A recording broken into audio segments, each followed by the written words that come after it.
We are live. Welcome to the RDB podcast with your hosts, Superfly, John Lee, the podcast god, and a special shout out to our boys, Appalachian Mountain Wrestling, Ultimate Championship Wrestling, Triple Crown Wrestling. Now, I give it to our special co-host tonight, the man, the myth, the legend himself, Ray Bear Steele.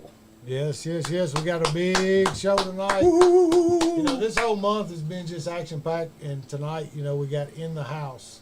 We got Chucky Smooth there as another guest. Don't get no better than Just that. kind of hanging and banging because tonight is about a big part of MWA, which is NWF, and two NWF legends in the house. We got Angel, and we got Rob the Bob Williams.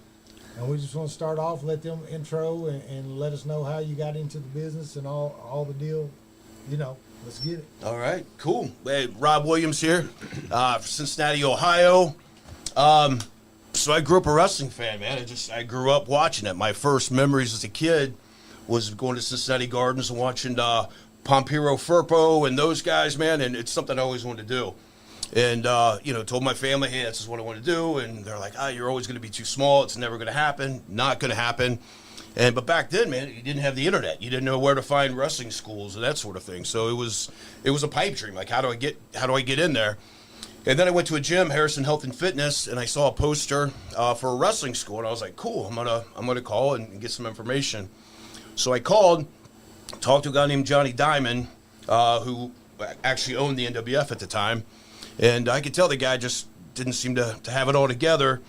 And he invited me to a show in Fairfield, Ohio. So I showed up. Went to the Bearfield. I'm sorry, Bearfield. But for those Cincinnatians, it's Fairfield. But but yeah, the card was stacked. It had Rick Martel. It had Greg Valentine. It had Road Warrior Hawk. And it was a study cast. And the announcer was this long-haired guy.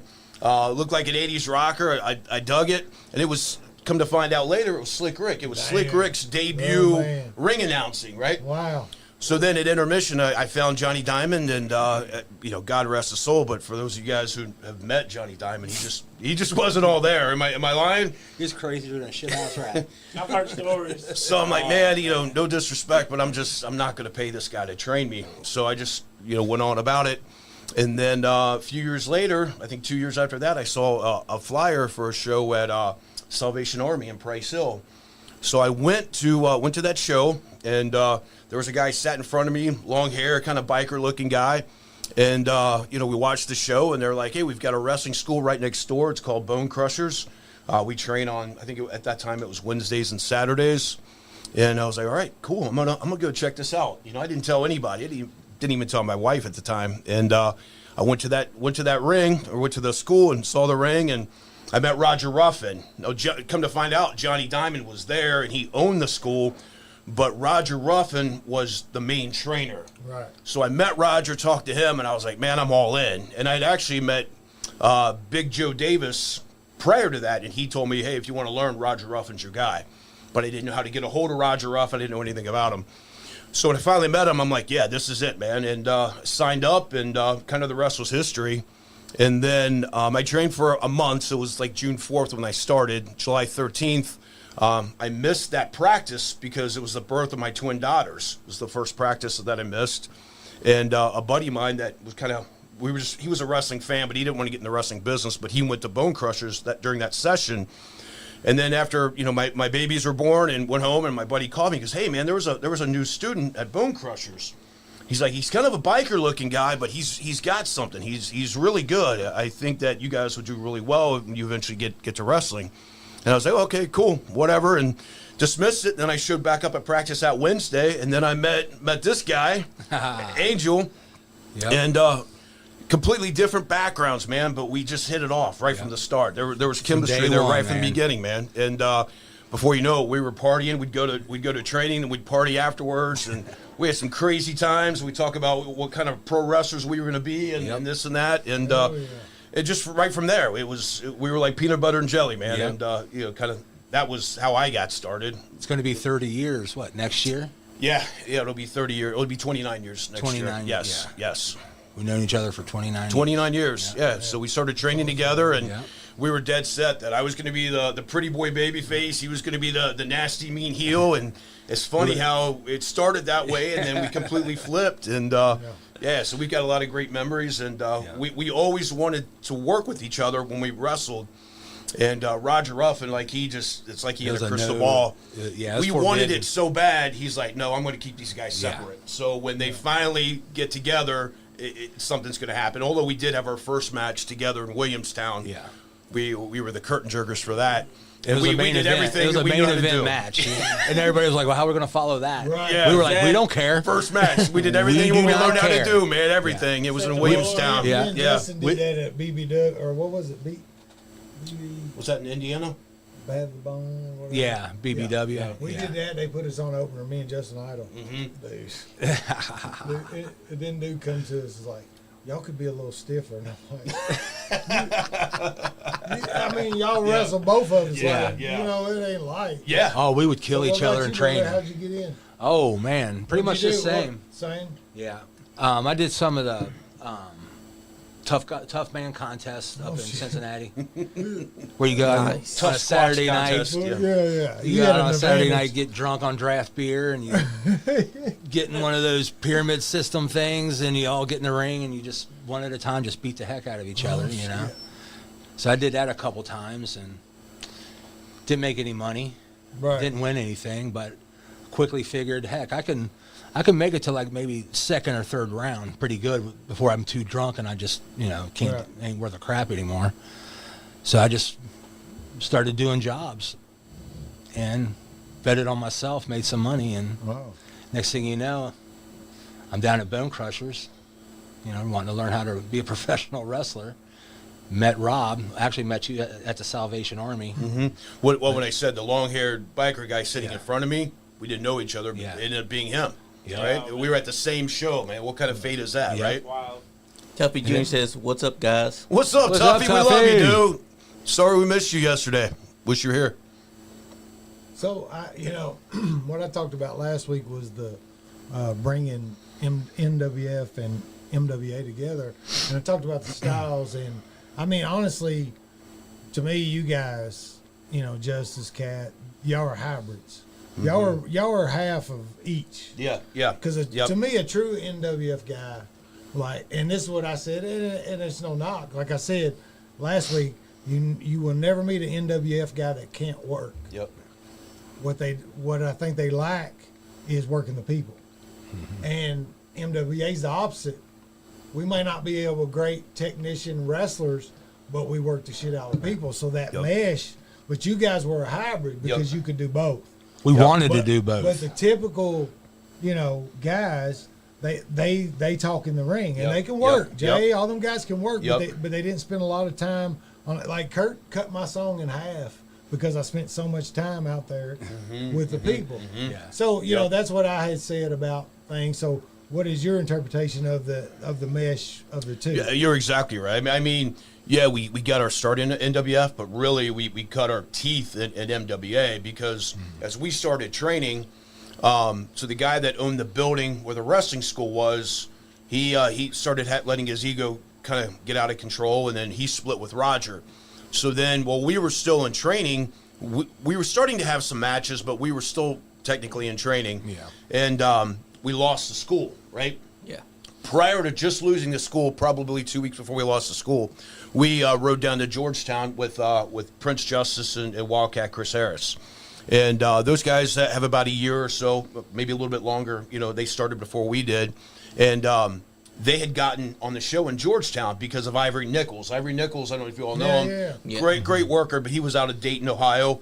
So he paved the way for Chris Harris and Justice. And then those guys took us down to Georgetown to check it out. So and at this time, it's hot.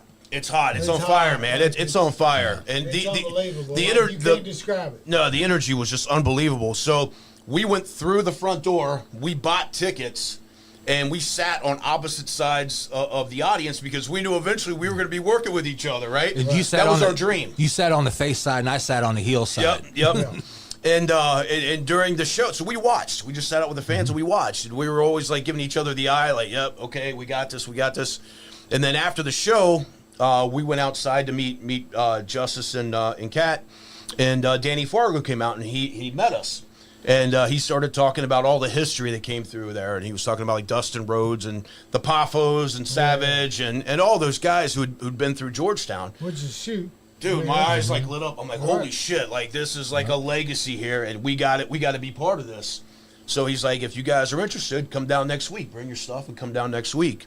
So we did, and that's how we got. So we weren't finished technically training, but we got our training in the ring because we could work every Sunday in Georgetown. So it was OJT on the job training for us, man, and we caught up quick. Same. So that's where we're kind of that hybrid. We're the mesh between the NWF and NWA or MWA because we learn from both, right? So that's why it was like that, and we learned how to get heat. We learned how to get sympathy and all that stuff as a babyface. Right. So, See, I was the opposite. I had all that.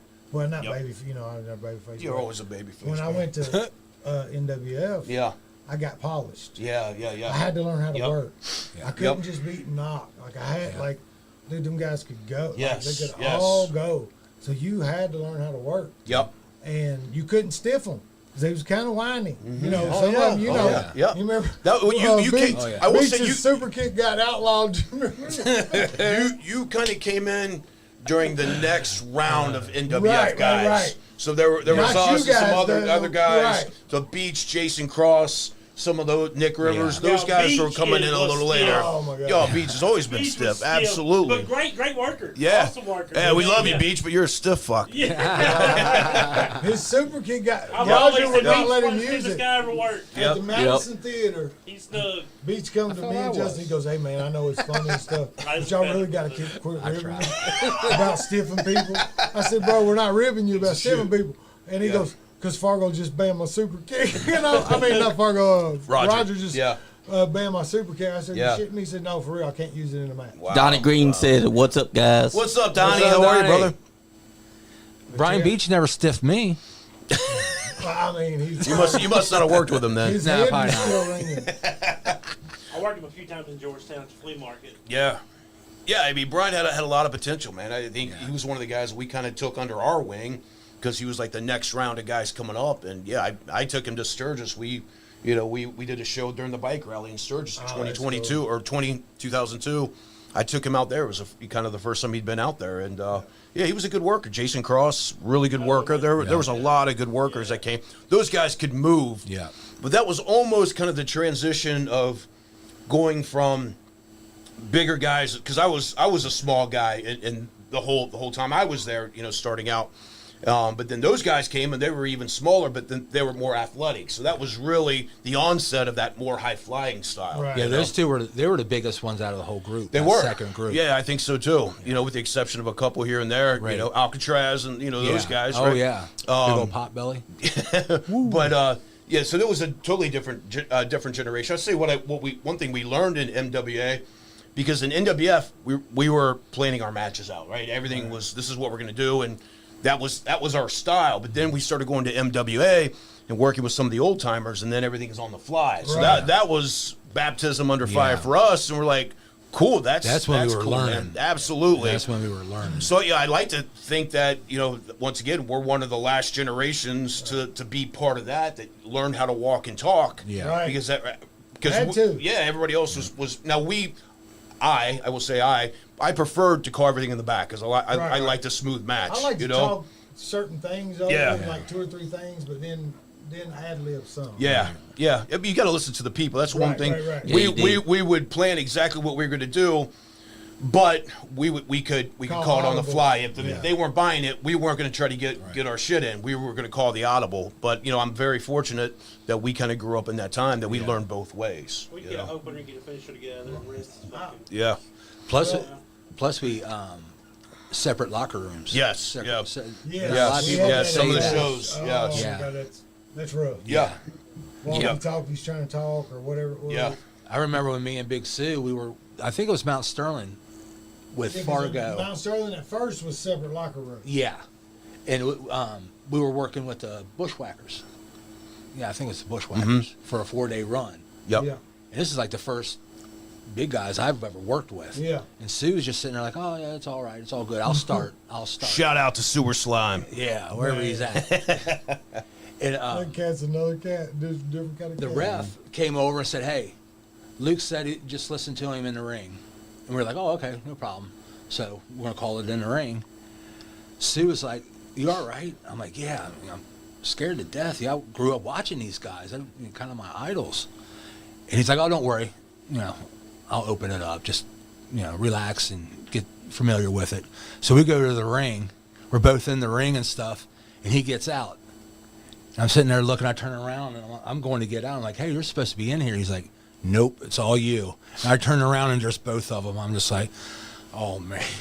He just smacked me on the back and just kind of pushed me out there. Oh, shit. That's all she wrote. Right. Walked and talked, and everything was great. Yeah, you was in for the ride. Yeah.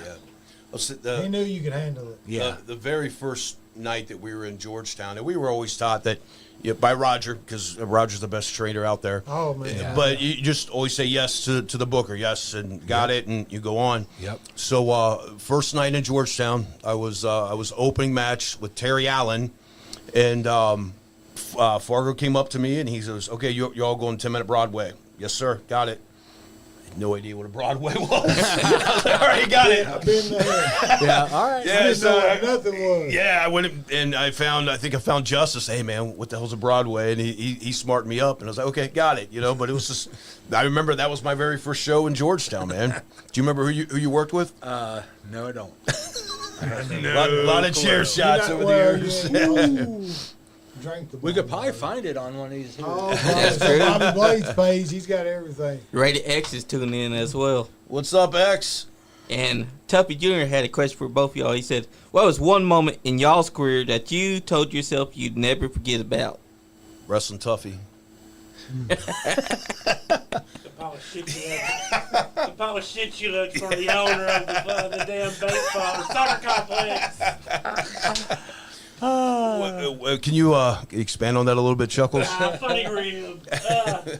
We were doing a show. I think it was at the second floor. It was like a baseball soccer complex, and we were in the back. And I had a You shitted on the floor. no, it was fake rubber poop. Oh, okay. Chuckles shit on the floor. Yeah, I mean it looked just like it. I mean, I swear it's identical. And I had put it on Playboy's bag. And he got to the back, how Playboy's, he kind of get in his face, and we laughed about it or whatever. So Rob takes the pile and puts it in front of the owners of the whole building's office door. And we're just sitting in the back, and 2 minutes later, here he comes walking, dude. And he looks down, he goes, just shook his head, and he's over there like, A lot of good laughs. man, A lot of I good laughed. laughs. I mean, I still laugh about it, man. I Lot of laughed good till my side hurt, man. We were in tears. It was good. That Rowdy man- Red. Rowdy Red. That was think your it was Rowdy first Red. match. was your first match. No, That was my Delayed first one, onset but it there. was right around Oh man, old Red. Roddy Red. I think Sorry, I didn't mean it. the No, one you're thing good, that you're good. the one memory I have that I'll never forget, because it was like it justified my whole journey, was eventually I ended up doing some jobs for WBE, and as I mentioned before, my family was like, "You'll be too small, that'll never happen, it's whatever, you're wasting your time." And then I was in a 6-man tag. It was Harris, Chris Harris, Doug Basham, myself against X Factor. It was Prince Albert, Justin Credible, and X-Pac.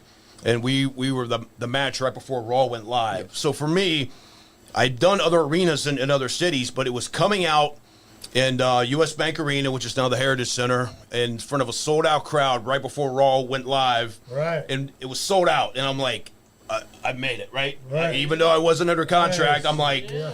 you Got the curtain. screw everybody who said it couldn't happen, man. It was my hometown. So that, to me, that's my most special memory in the entire business that I was in. Yeah. That's awesome. Angel, what about you? You didn't answer the question. Or was your I was answer trying to with get Rowdy away Red? from it. When you put me through the table before I went to Alaska. Yeah, that's a moment in time, man. Everybody, you stood over top of me.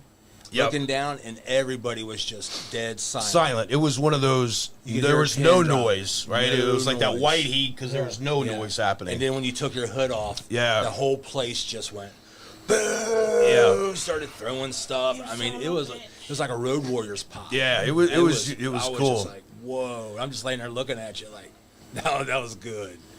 That was like when I started in NWF. I started fighting with the Spoiler, so he was my first adversary. You know, shout out to Roger. Yeah. And From Denmark. And that had been going on for a while, and then I went off and I was kind of doing some other feuds and stuff like that.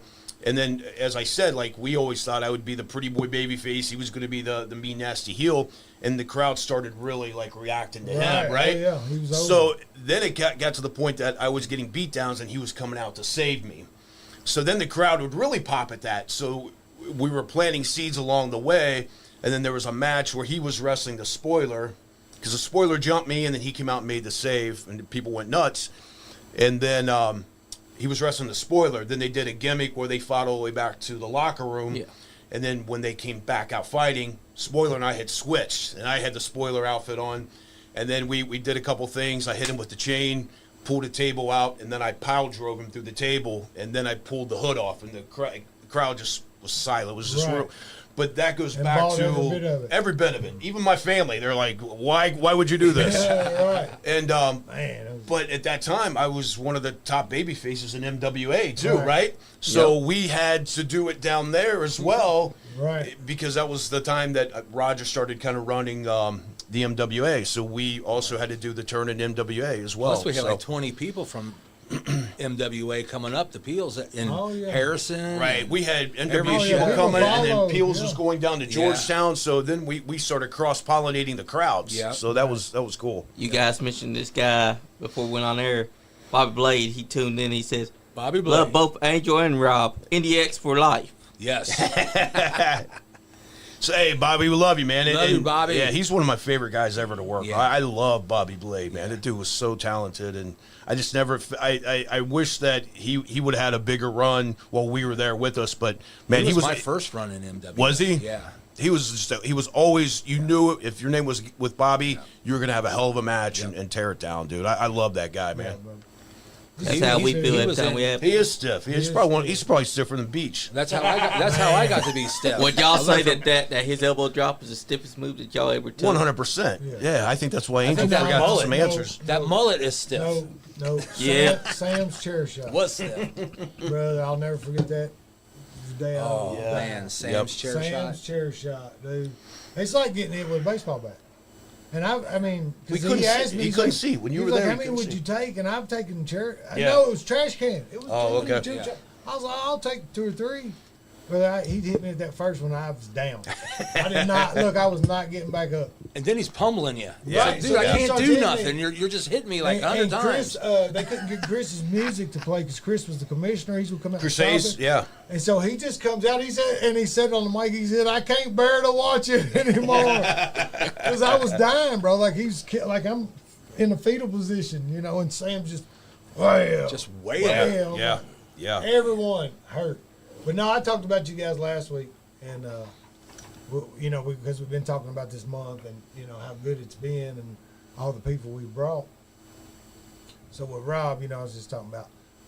For Rob, I didn't work Rob a lot. Yeah. But he's surprisingly heavy Yeah. for how little he looked and solid. Yeah. And he's a shoulder punching mother. Oh, dude. I hit Dude, you in he the hits neck. in the same, Yep. same More than neck, spot. man. In the It'd neck. be one Yep. spot. It don't matter Yep. where it is. The whole match, you'll hit you in that spot. Then the next day, you'll be like, why's my neck so sore right there? What did you think Because about it me, was man? that one, just like Yeah. that flick in the same spot. Yep. But, I mean, Yep. of course, Duke could work it and all that. But then we was talking about, I said, Angel was my favorite person to work that wasn't somebody I worked on a normal basis. Yeah. And we just clicked. Like, dude, we had That first time. Yes, and we worked the owners, we worked the workers, we worked the people, we worked everybody. It's all wanted the us work, to brother. They wanted us to start a feud, Yep. Yep. and so we went out back. You know us. Mhm, Yep. So Yep. we're out back Yep. talking Georgetown, and we were like, "Fuck it, let's don't tell nobody nothing. Let's go out here." and start working a little bit, then get into a fist fight. Like Just break kayfabe and just go for it. Start. And you know, if you say, "Hey, Angel, I want to fist fight you," it's a fist fight. Yeah, so then we're flogging. Yeah. I mean, he jacks my jaw, and I'm like, "Oh yeah," and we're going at it. And dude, Payne's dad was one of the owners, and he looks like he's going to stroke out. No kidding. The boys hit the ring, and it wasn't scheduled to go down that way. Yeah. Like they think we're fighting. And I'm like, you know, we're using language like, I ain't coming back if that motherfucker said blah, blah, blah, blah, blah. Oh, you want to go next week? We'll go one more time next week. And then they end up, we did like 2 and they shut down. Yeah. Dude, it was so hot though. Like everybody bought it. Yeah, we killed it, man. Like Al Killed was the town. calling Killed the like, town. man, Killed the town. Al's like, man, what we going to do, man? Yeah. Like, he, you know, that's all our friends. And I was sucks, like, yeah. you know, at the time, I'm like, fuck that motherfucker. Fuck him. Yeah. I'll grab his goddamn hair again. Like, you know, because I grabbed a whole handful, man. And he's hitting me. And I mean, like, we're going at it, bro. He liked to work that way. I think we locked up, and I think we did something. I pushed you off. I said, dude, and I yelled at you, And you stop being smacked- so stiff. Right. And we did it again. I said, dude, Lighten lighten up. up. And I just went wham, and that was it. And then you just came back, and everybody just, it was like a free for all. They all bought into it. Yeah. Dude, I promise you, nobody in the building believed Locker that. room sellout. Right. Yep. And they actually wasn't going to let us come. That's what it was. They wasn't going to let us wrestle again next week. You remember? Because That's right, they yeah. thought we got in a real fight, like Yeah. shoot fight. They was like, They're gonna try to we're keep us gonna away. we're gonna trade that. We're gonna change that. Yeah. I was like, no, we ain't scared. Yeah, like, yeah. Let them have it. But they ended Yeah. up. It was like 2 weeks before they ended up shutting down. You Yeah. know. But no, it was super hot. It was great, man. But when we wrestled, it was just like a flow. But Yeah. the funny thing, man, you be wrestling, and all of a sudden he start. I'm like, what the fuck you doing? So I put my knee back in. I'm like, bro, we need to go home now. I'm good. Just give me a minute. I'm going to take a powder. I'm like, you're putting your knee back in, He bro? wore those heavy ass I boots, know, man. Yeah. He wore those heavy I ass swear he biker was boots. going. He was going. I said, Yeah. what are you doing? They So were I'm for putting real my knee motorcycle in. boots. They were real Yeah. motorcycle Oh, yeah. I boots. mean, they had diamond plated on him, man. And then he got to this point where he was doing a spin wheel kick, man, and he was. Yeah. It was like I'm just going in the airborne, and I don't know where it's going to land. And you would see this 260-pound just ass, and then all of a sudden you see that diamond plate coming right for your face. It's mean, like, it was- here it is, man. Here it is. Yeah, it was good But stuff, no, though, man, you just mess with some people. Yeah. And I'm not Oh, yeah. taking anything away from anybody. I work Right, great right. matches with great people, but when you get in there and you're just flowing, There's- I mean, the first time we worked, we never met. Yeah. Anything. We go out here, man, and it's like, damn, man, you know. There's it's just, people like that, man. You just have that chemistry, Right. man. You just do, and that's We just felt comfortable. yeah, camaraderie. yeah, absolutely. Bobby Blade was one of those guys Yeah. for me. Vic the Bruiser was another guy for me, Vic, man. yeah. You know, there's so many guys. just We've have even that- had that Vic the chemistry. Bruiser in here. Have you? Oh, yeah. Yeah. I love Vic, Oh, man. I love that He guy. would come, man. I Vic- love that guy. Vic's a great guy, man. Yeah, Vic is the nicest person And I've he's I ever just love a him. met. mountain of knowledge. I mean, he just Vic the Bruiser, if you're out there, I love you, man. He's been everywhere. Yeah, he You know, has. he's done it He all. has. Keenan H. Morrison said, Greg Harris, the myth, the man, the legend. Who's that? Greg Keenan Harris. H. Mazian. Greg Harris. Oh, that's me. That's that one guy. Yeah. Michael Oh, Michael no. China, he I tell said, you what else is effed up is them damn snot rockets. Oh, dude. So, dude, because I'm bad. Like, Yeah. I'll puke on it like Oh, that. really? Dude, I watch you get that. That's why we didn't work together very Right, much. dude. Yeah. So, one time, I think Continental, and that's when you took my tooth. Oh, no kidding. Yeah, you took my tooth. I'm sorry, man. Took my I'm tooth. sorry. Was it Well, the I snot never. rocket that did No, it? no. Stiff to snot that rocket. point, like I said, we weren't real polished, Yeah. and he wanted to do his spinning. And look, don't forget, at this time he's a little heavier. I didn't get the pictures. Mm-hmm. Yeah, guy. yeah. I got this guy. So he's wanting to do that tornado DDT. Well, I didn't know in the tornado DDT that you take the flip up bump. I'm just used to dropping, you let go. Oh no, he's locked, brother. yeah. So he drops and I go flat. Oh. Dude, it just went. I was like, Oh. I think I chipped my tooth. But Glad I didn't get that it didn't bill. look bad. You know, Yeah. it was a good match. Yeah. It was just, I had never taken it. Yeah. And then I took it that way, and I was like, oh, that's easy. Yeah, You know, yeah, yeah. once I done It's it. easy, but I lost a tooth in the meantime. Right. Yeah, I had yes, to do it yeah. twice to get it because Yeah. then Scott did it, and I tried the handstand deal, and it worked good. And I Yeah. was like, oh. it wouldn't hurt so bad if I did it right. But no, I think that's the only time we ever worked. Probably so. Was Probably that so. Continental? Yeah, because I had already retired. Right. And then you I came back for a yeah. couple shots down there. Yeah. Oh, man. Yeah. Who's that? Is that Virus. So when we came, who is it? Virus. Oh, okay. when they brought all of us to MWA, there was a transition period, but there wasn't with you guys. Yeah. We were the same. Yeah. Like, oh, y'all going out? Oh, you ever been to Justin's? Come on over. You know, so like, Yeah. not everybody was the same. Yes. Yep. It was you, Yes.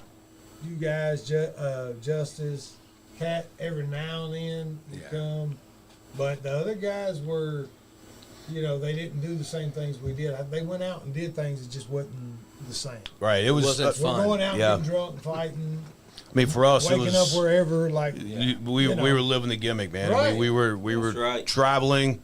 At one point, we were doing five shows plus a week, man, and it was traveling, hit the gym, do the show, and then you go out and party, and you're not going back to the hotel room till 4, 5, 6 o'clock, you know, and then you get up and do it all again, man. So that was the life. I don't know if I'd still be alive if I was trying to do it much longer. You know what I will say about our group, though? In our group, we're no serious drug users. Mm-hmm. You know what I mean? Like No. in our little circle that we drink, we party, but we wasn't there wasn't nobody we trained, but he Yeah. was already there. Yeah. You know what I mean? Yeah, When we met yeah, him, he yeah. was already there. Yep. But like our guys didn't fall into that, even though we No. were doing all the traveling, we didn't do all the heavy shit that all the guys were doing. You Yeah, know? like You know, we just like to nobody was party, into the you know. somas and No. all that stuff, man. We just It was camaraderie. You know, right. that's It's like a cookout. Yeah, Like you go yes. to a cookout with each other because we just all hit it off. We weren't that far apart Yep. that we couldn't hang out. right. And we always, if y'all were down, y'all would stay. Mm-hmm. Like it wasn't, and we just hit it. We just all hit it off so good, man. Oh, yeah. It just made every Sunday, every Saturday great. Man, 'cause Absolutely. you got to see you guys. It was a whole lifestyle, man. You know, it was one of those things. I know nowadays they play video games and do that kind of stuff. Yeah. We wouldn't be caught dead playing video games after a show, man. We were out. I mean, there was a show in We were asking during the show, hey, where's the hole in the walls? Yep. Where's the Yeah. spots? Where's the after party? Right. Yeah. Where do we go? there was a night at the Georgetown Convention Center that I was wrestling Suicide, and he was one of my favorites too, man. Him and I because he was a big guy, he could catch me and I could do all that stuff, and I went to do a cross body off the top rope to him on the floor. Well, the ropes were sagging, I couldn't get my footing, and then right when I finally got it, he was trying to overcompensate and come in for me, and I jumped and I overshot him, right? And he reaches up to grab me to try to help break my fall. And when he reaches up, he grabs my ankles. So then I do a nosedive onto the concrete. I landed like this on concrete. And then, so I went back and I get up and then I see there's a pool of blood. And I roll back in. I was like, man, let's finish, because I knew I was bleeding pretty bad. And rolled in and did the finish. And we went back. I sat back there and tried to get the blood to stop, let the show finish. Yeah. And then at that time, like our ritual was we finished Georgetown and we went back to Peel's, the bar, and we hung out till 3, 4 because we knew the owners, they would let us stay there till like 3 or 4. So busted head, and then I kept my tape on my hand, and my hand started swelling up almost like a catcher's mitt. But went to Peel's, we hung out, partied, had a good time, and then when everybody went home, I went to the hospital to go get stitched up, and I was like, hey, I think I need some stitches, and my wrist hurts. So they stitched me up. Then the x-rayed, I had 3 breaks in my wrist. Yep. But you know what? That all can wait. To the bar I had to go first. hang with my boys. You That's know what I what we mean? did, Yes, man. that was it, man. That was it. And that's really what we showed up for. Yeah. Yeah. Oh, yeah. Like, because we didn't realize that till we got there. yeah. You thought you were going to be this big wrestler and do this thing, but then when you meet these guys who are your family now, your brothers, like, That's you're it. just like, dude, it's, Who we got here? shit. We got Donnie Green in the house. Oh, he's here because I don't like fucking. Stiff. He's talking about a stiff fucking prick. I like your hair though. Oh, yeah, looking good. I'm trying to do that George Clooney. You're pulling it off. You look better than George. I was gonna right before you said. I was gonna say you look just like George. I mean, you got the Patrick Swayze thing going. I mean, I always had. They thought we were kin. You get free Tina visits to Sunset City. Man, you know that's right. I can tell. What's up, brother? What's up, man? Yeah. I was at the kids' football game and I was driving back watching it as I'm driving, you know, and I was like, Oh, shit, man. I'm just gonna whip through, Yeah. man, and holler at the guys. So. That's awesome, man. Yeah. Yeah, they was talking about them snot rockets, man. So I had to work Rob, and I just watched him like legit, and we was back there, and he's like, "Yeah, man, I'll blow the snot rocket." He said, "Don't worry, it's give me, dude. I'll just slobber. It's not real snot." And I remember I'm watching a match, dude, and I was like, that didn't come out of his fucking mouth. He fucking this dude just blew snot all over this cat. And like this dude's like laying there looking up and he's just like so Rob, he gives me the big bump and he comes over to do it and I just rolled in my stomach. And I'm like, you can blow snot on my back, bro. Yeah. And he kept trying to roll me over and I just rolled back to my stomach. I was like, fuck that, you're not blowing snot. Face me, Donnie. Look me in the eye when they give you a snot rocket. Dude, why'd you keep rolling over? Motherfucker, you keep blowing snot over me, man. Well, And I never got to work Angel, and I always wanted to. I never got to work him. It never met. Yeah. So I always hated not getting to work him, but You missed out then. yeah. But I started doing once I became a heel bad guy. It was like, what is like one of the most disgusting things that are just the low of lows? And I was like, I'll just blow snot on people, right? Yeah. And it got some heat. It made It got heat, made the for fans sure. mad, you know. So Every time Al would turn on me, he'd spit on me. Every fucking time, he'd spit on me. I will say Georgetown had some of the best heat out of any area that we worked, because it got to the point, like I said, we were working several nights a week, and Georgetown always had the heat, man. And I always tell the story about going down the aisle and a 70-something-year-old lady holding her grandbaby with a cigarette in her mouth and like a 6-inch ash, and she's just F you. And I was like, man, yes, you got him. Yeah. You got him. If you got grandma giving you the finger and cussing you out, it was unbelievable. I remember when we first come into Georgetown, you guys had already been there, you know. So, and I remember, like, we were working, but Here comes Superman. we just hadn't got to work for Chris yet, and I came and watched you guys work and stuff. So when we got there, man, I felt really intimidated when I got there. I was like, because you guys were fucking good. And then and then some of the newer guys that, like, Carl or Allegra and all them guys. Oh, Chad Allegra and those guys. They were coming in and those guys were good. And I was like, shit, man, listen. Yeah. I'm gonna have to step my shit up if I'm gonna fit in here, you know. Yeah. And that was actually Allegra was the first guy I worked at Angle with in Georgetown. No kidding. Yeah.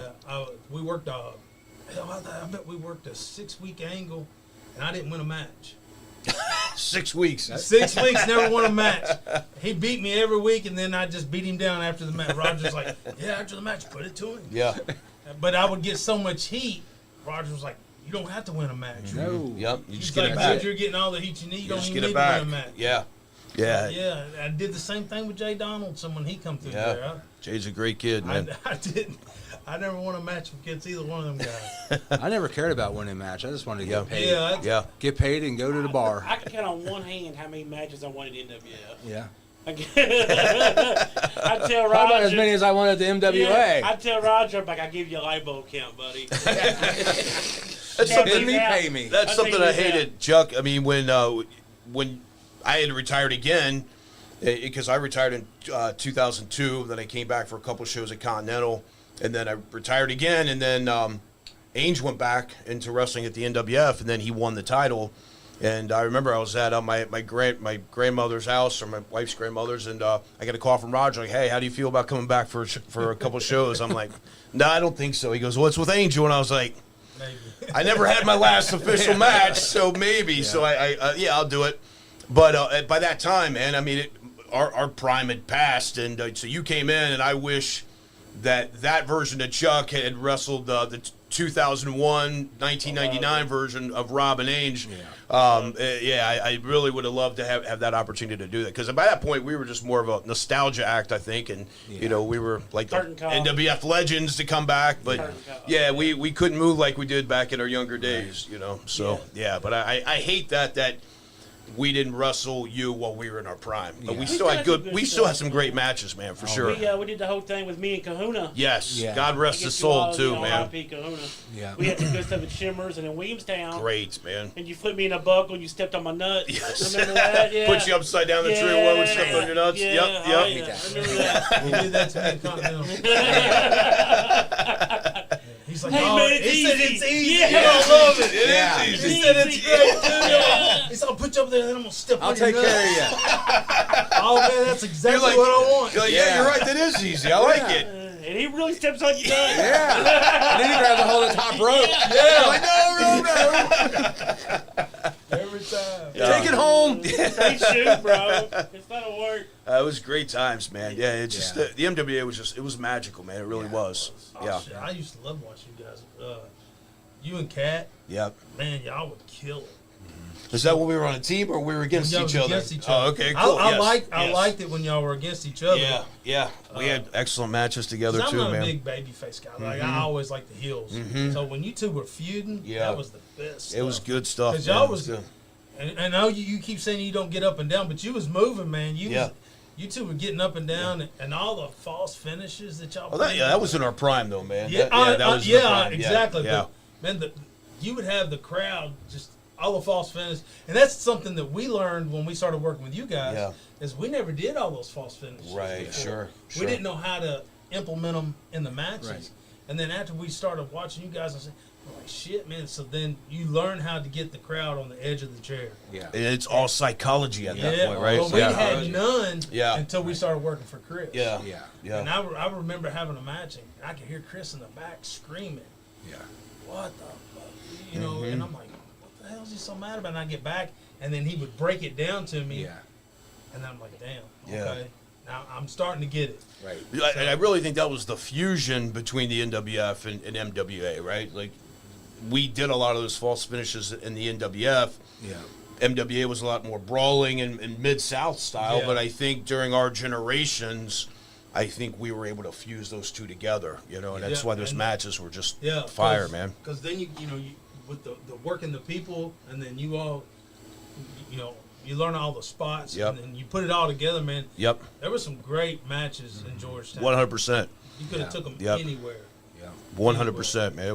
It was magical, man. And you know, I can't remember how long that it continued, but we were coming down for 6 years, I think 6 or 7 years, every Sunday, and then every Thanksgiving and every Christmas. Where the family's going off to have turkey, with their family, and it's like, see, I got to go, and we're heading down to Georgetown, man. But you wouldn't have missed it, man. On Christmas and Thanksgiving, you couldn't fit any more people. Yeah. Even with the shoehorn, you couldn't get any more people in there, man. It was always weird to me because they would say, "Oh, we're gonna have the Thanksgiving Christmas." I was like, "Anybody gonna be here?" Mm-hmm. And then you'd show up, and they'd be just lying around the building. Dude, unreal. Great fans. Yeah. Man. Great fans. Because they told fucking stories. They made people want to fucking. Exactly. Yeah. Absolutely. We made you afraid to not show up the next Sunday because you'll forget. You'll miss something. Yeah. Well, and that's another thing that I learned from you guys is, like, before I started working with you guys, if I'd look out there and the crowd was down or whatever, then I'm like, I ain't doing shit tonight. But learning from you guys, that's not right. Right. So you all would always say, don't punish the ones that are here. Let's punish the ones that didn't come. Right. Fargo told us that. Yeah. Fargo's the one that told us that. Yep. And that started changing my way of thinking. Even if there was 30 out there, I'd go out there and wrestle like there was 100 in the building. Right. You know. Yep. And I picked that up primarily just from you guys. Yeah. Working with you guys, because you all would always say, "Man, let's." And I think it was Justice. Honestly, was he was there and. The crowd was there. He's like, "Hey guys, don't punish those guys that are here. They paid money. Right. Go out there and give them a good show. Let's punish the ones that didn't show up. That way they can tell them, hey, you fucked up. You missed this." Exactly. And that stuck. Yep. And that's something that I thank you guys for. Well, like I said, we got that from Danny Fargo. There'd be times that, the economy was down or whatever. I mean, Lottery. Danny always had those. Well, cigarette tax is up, boys. Cigarette tax are up.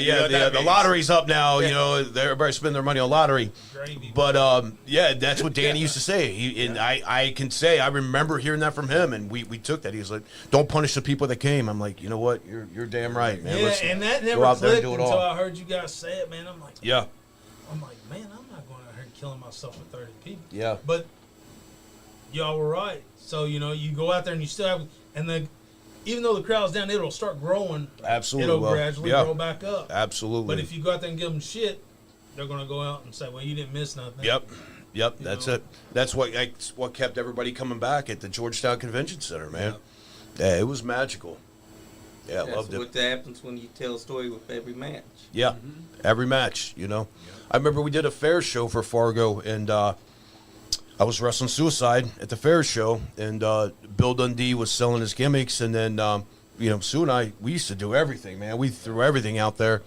And he came up to me and he goes, "Now what the hell am I supposed to do? You guys did everything." I'm like, "That's not my problem at this point, right?" Because I believe that I'm giving them everything I've got, no matter where I'm at on the card. I believe every match has its spot on the card. Right. But if you see my name on the card, I'm going to give you everything I got. Right. So it's up to you to follow that, right? Exactly. Do something different. Right. Exactly. And There's Michael- Danny Fargo there. Michael wants to know what Angel's catchphrase was. Oh, How you like me now? What do you got? Oh shit! what was my catchphrase? Business is picking up. Normally when I'm here, I got a big old cooler of beer, and Yep. I bring beer and everything. We're going to have else. to have you What sign the hell that. is this? I don't know. Salute. Give me my water over there. We definitely going to have you sign that, Donnie. Cheers to Danny Fargo. Yes. Yep. Salute. Cheers to him. Sorry, what was the question? What was my It was catchphrase? what was his catchphrase? How you like me now? Sticking that big nasty tongue Last out. call. Where's the after party? Oh, speaking of, You got the gimmick on you? Which you got one? the gimmick on you? Them Oh, boots? that's what you'd say. Don. Oh yeah, That's right, yeah. Who's got the gimmick? Who's Yeah. got the gimmick? He had a fresh set Who's of lungs. sparking? Bobby Green's actually tuned in now. He's Hey, you watching. remember this one, Angel? We went out back, and There's always Justin had one. Justin had one. He had a cigar, and we was all standing back there. And we had Sam. Sam went with us. So there's like 6 of us, Yeah. 7 of us, and we're all sitting back there and we're trying to pass, and said, God damn. Sam pulls out a cigarette pack, bro, and he's got the whole cigarette pack is 20 joints. And he hands every person in the circle one and says, "Fuck all this fucking around shit. Let's smoke." Dude, Sam didn't mess around, hey, man. I was at Sam the didn't mess Madison. around. I was at the Madison and I hurt. Justin gave me a DDT and so I took it bad and hurt my shoulder and I hurt a crunch. It was hurting bad. And Sam, I was like, man, I'm pretty bad. I might have to go. I had good insurance. I wouldn't. I had the shoot job the whole time. I did school. Good for you, man. Right. The whole time. I never not had it, And so I'm thinking, I'll go to Dr. Moore. Sam's like, kid, fuck. Here, take 2 of these on the way home. So, he's old school. You do what you're told. Yeah. So, hell, I popped 2 of them. Dude, I tell Justin, I'm like, we're like halfway home from Madison. It's only a 45-minute drive. I'm like, pull over. Dude, I'm trying to gag myself to puke to come off this damn spinning in my head because I don't know what Sam gave me. Yeah. But brother, I didn't feel no pain, Yeah. but I was sick as a Yeah, dog. it's hard to say. the whole Sam way gave home. it to we you. were going. So I was taking the family to Disney World for vacation, and I told Bear, I said, as soon as my match is over, I'm out. I said, I got to try. He said, man, holler at Sam. Yeah, He did hooked it for me up before. He'll hook you up. He'll give you something. He said it keep you awake. I said, all right. Is I it said, one it's buzz going. I said it's Before it gonna was cool. fuck me up. He said, no. No. Bear's like, Sam will take care of you. I go to Sam. I was like, hey Sam, I'm leaving here. We're going straight to Disney World. I need to drive straight through, man. He said, I got you, kid. He comes back and he's got this piece of paper and it's folded up. He said, the instructions are inside. Instructions. I said, instructions? He said, yeah, follow the instructions. He said, go word for word. I said, all right. I get in the car. I open it up. It says, 1 for Florida, 2 for California. That's what I knew. There was 2 of them in there. It said 1 for Florida, 2 for California. No, I got the story Rob's got to tell. Yeah. When you got detained in Canada because of Captain Jack, Captain Jack gave you a Christmas present, and he gave us all Christmas presents. He gave us a disc, a CD, and you went over into Canada. Wasn't me. was It wasn't me. You remember? You know what I'm talking about? That wasn't me. So Who Captain was Jack, that, dude? you remember Captain Jack? I don't. No. Yeah. Shout out to Captain Jack. You know the dude that did He had the girl, the dominatrix. Shit. yeah. The So guy that anyway- did all the yeah, videos. He gave everybody the porn. Yeah. Okay. For Christmas, he gave everybody a porn Yeah. CD, and I thought it was you went across Wasn't me. Canada. No, it wasn't And me. when they tried to come back, He got popped. they, Who they was like, that? What is that? It was. Oh, that was Kurt Shepard. No. That's good. What was his name? Probably gave Dude. I knew you were talking about, I know. but no, it wasn't me. But you know what I'm talking about, though. I don't. No, I So, know the disc. He gave everybody So one, he and got, I comes threw in mine for away. Christmas, I'm like, I'm there. yeah, It's like I had no idea. yeah, I never. yeah. But But you still got it. I may have. So it might have been you that went to Canada. Might have been you. Did you get detained in Canada? Somebody went to Canada. 3 for Canada. And when they tried to come back across the border, it was in the bag. Okay. Dude, who No, was I They that? don't. took it out of their bag. It wasn't and then me, when man. They put it in there like you can't take porn across the deal, and they detained them. No. I thought it was Rob. Wasn't but me, man. I don't. Even if it was Rob, he's going to deny that. Oh, yeah. He's lying. He's lying. It was not me. Yeah, it's on it here. I always swear, it's on there. Yeah, he's not going to. He's not going to admit to watching porn in Canada. Bobby Green said, "Hush, Bear," like the that song said. It wasn't me. Is Yeah, that that's old? right. Whoever That's was right. Here's come watch back- that Canuck. can't They remember. come back to NWF, they was hot. They come in that fucking restaurant and say, hey, motherfucker, don't ever give me another motherfucking thing. Because, hey, it was legit. Like, they held them up for a couple hours, over this fucking CD. Barry got the CD and I went over his house. He was in the basement wearing leather and shit. I don't even know what was going on. I didn't watch it. He had a ball gag and shit. That was Need a CD. That was He's his gonna show you. Yeah, that was his house robe. I didn't watch it. But they said That was his new gimmick. and everything on it. Jeez. He's going to wear that to the next show. You know, you're who talking was about that? Psych, right? And I got a Psych story that I feel horrible with, but it's a funny story. So Psych was trying to get a crazy check, is what he called it. He was trying to get mental disability, right? Because he was going to get a check. Yeah, he called it a crazy check, right? Yeah. So he invited a state. I don't even know if I should tell this story online, but I'm going to. Hopefully the statute of limitations over.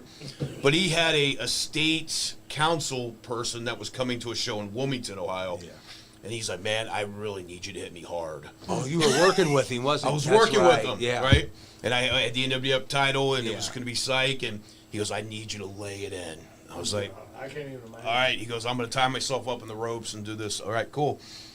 So we go do the spot. He ties himself in the ropes. I go underneath. I pull the chair because somebody was supposed to play in a chair. I pull the chair. It is a heavy-ass wooden chair. Oh, shit. I'm like, what am I going to do with this, right? I should have taken time to go get another chair, but I didn't want it to look bad.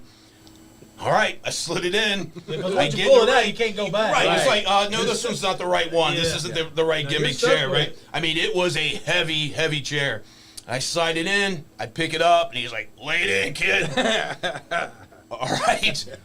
Boom! And it freaking split him wide open, man. He got the crazy check. But he loved it. He was like, I felt, it broke my heart, but I'm like, I can't, it won't look right if I go get a different chair.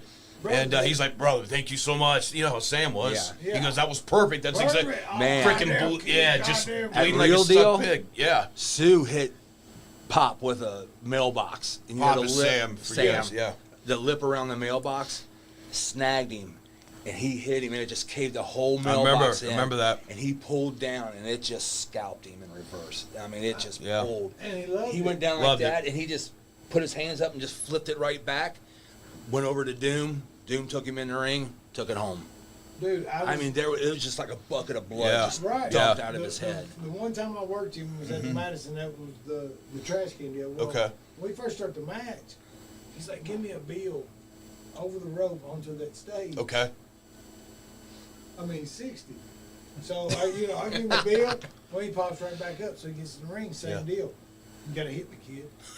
So, dude, now, bar none, I'm not no pussy. Yeah. I'm going to the bar. If we get in a fight, it's a one-punch fight. Yeah. You know what I mean? Like, Yep. So Sam's like, hit me, kid. So I hit him. He's like, God damn, fucking hit me. So, I mean, I'm like, why? I'm like, fucking, so it's about half. And he's like, oh, fucking pussy. Yeah. And I'm like, so everything I got, and he's like, That's how he wanted it. Yeah. He wanted everything he had, It man. still wasn't enough. At the point, he's still saying, my hand is hurting at this point. I'm like, goddamn, Sam, like, I don't got nothing else. Yeah. Like, Yeah. you couldn't give him enough. No, like, as far as pain. He loved it. Yeah. He absolutely And loved it. I couldn't, like, I knew then I was fucked. Like, I mean, hey, if I stiff you, I stiff you, I stiff you, and you, really? You're rolling out. Yeah. If I stiff you for real. Yeah. Dude, he's like, Sam's like more. come on. He's like, And bring I'm it. like, Yeah, that was. Yeah, Who was it you was working and you took the bump and your belt blew apart?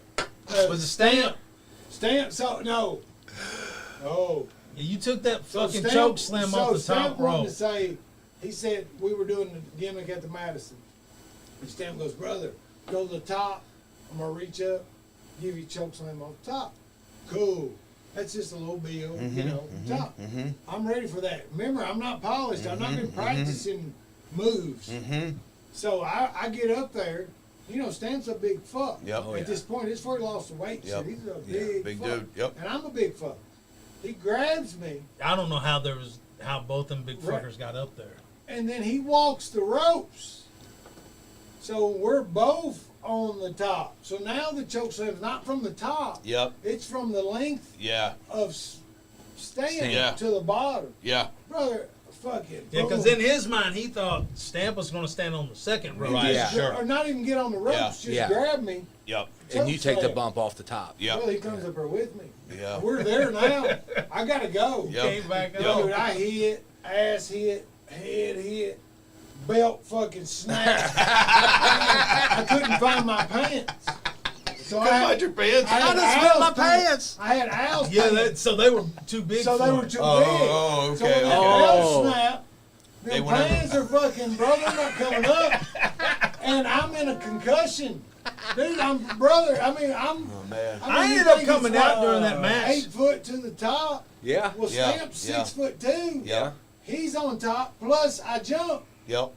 So, brother, it's a You're up fucking there. 20 You're up there. bump on You're up this there. thing. Absolutely. impact. Yeah. Oh, All I know is Yeah. this belt goes. It just blew apart, dude.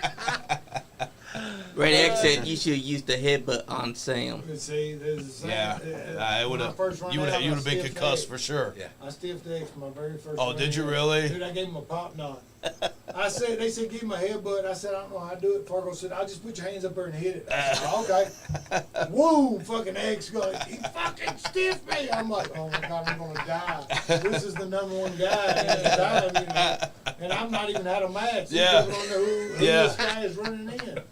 That's And I've been hilarious. killed him So, who would be your favorite guy you worked? to work with. Just to work with. That's do two. Do your favorite. I'm gonna and do then three. The favorites you don't. I have to didn't do work three. with on the regular. That's what we did. Oh, okay. Like Bobby some Blade. random guy. You Okay. know. Bobby Blade, Dirty Chris, Bear, Smooth. Yeah, Chris was fun to work. Yeah. Yeah. Chris was fun to work. Chris was good. Chris was my relief Right. because I could work with him and I could just sit See, there and just Patriot watch was him like work. Me and Larry. It's I like being worked in the with front him. row. Yeah. It was always. Larry good was matches. easy to work. Yeah. And it was always good matches. What about you? Favorite person to work with?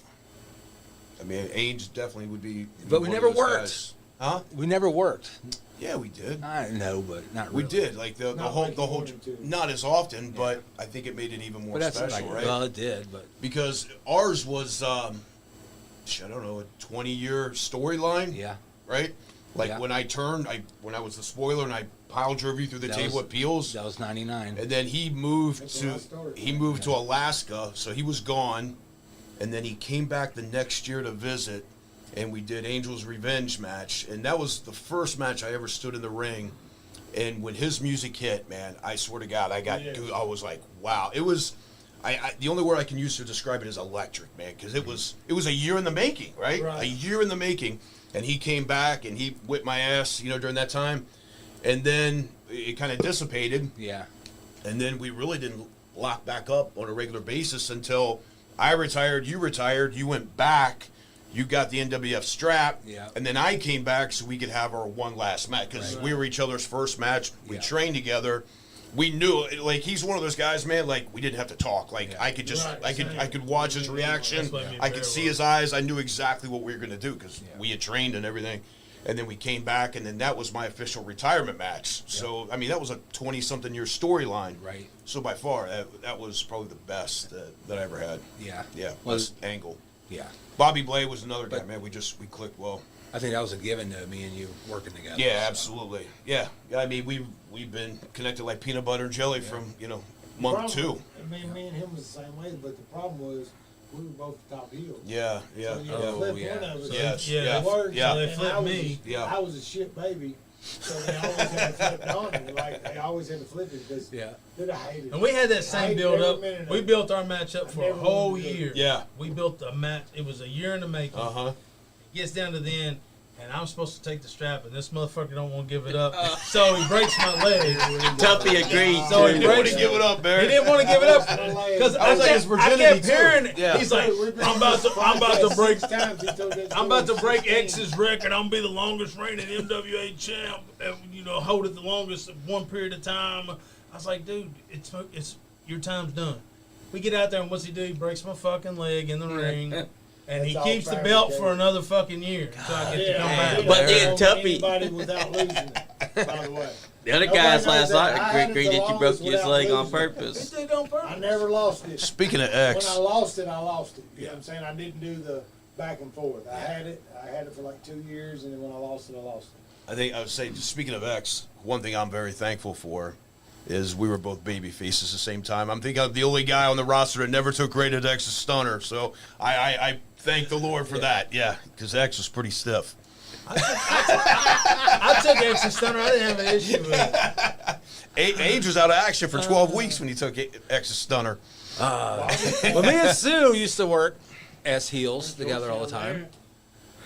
Man, that's Sue- old. There it is. Suicide chopped me one time, and I thought Yeah, we my were in chest DX. was- Suicide? Yeah. Me, Suicide, and Because Bobby I was Blade. green as shit, and he Yes. chopped me, man, Oh, and Christian. it brought blood Dude, to my that's chest. old. And I just looked, Yeah. and I've hated chops ever since. Have you really? Yeah, I won't like. I don't like taking Handful of chops times, to man. this day because of him. He's a different kind of cat. He's the reason. Dude, Oh, yeah. I hang out with him a few times. but X he's says a what? different cat. Dude, we used to never beat the stood hell that. out of each other, man. Oh, me and Sue. Yeah.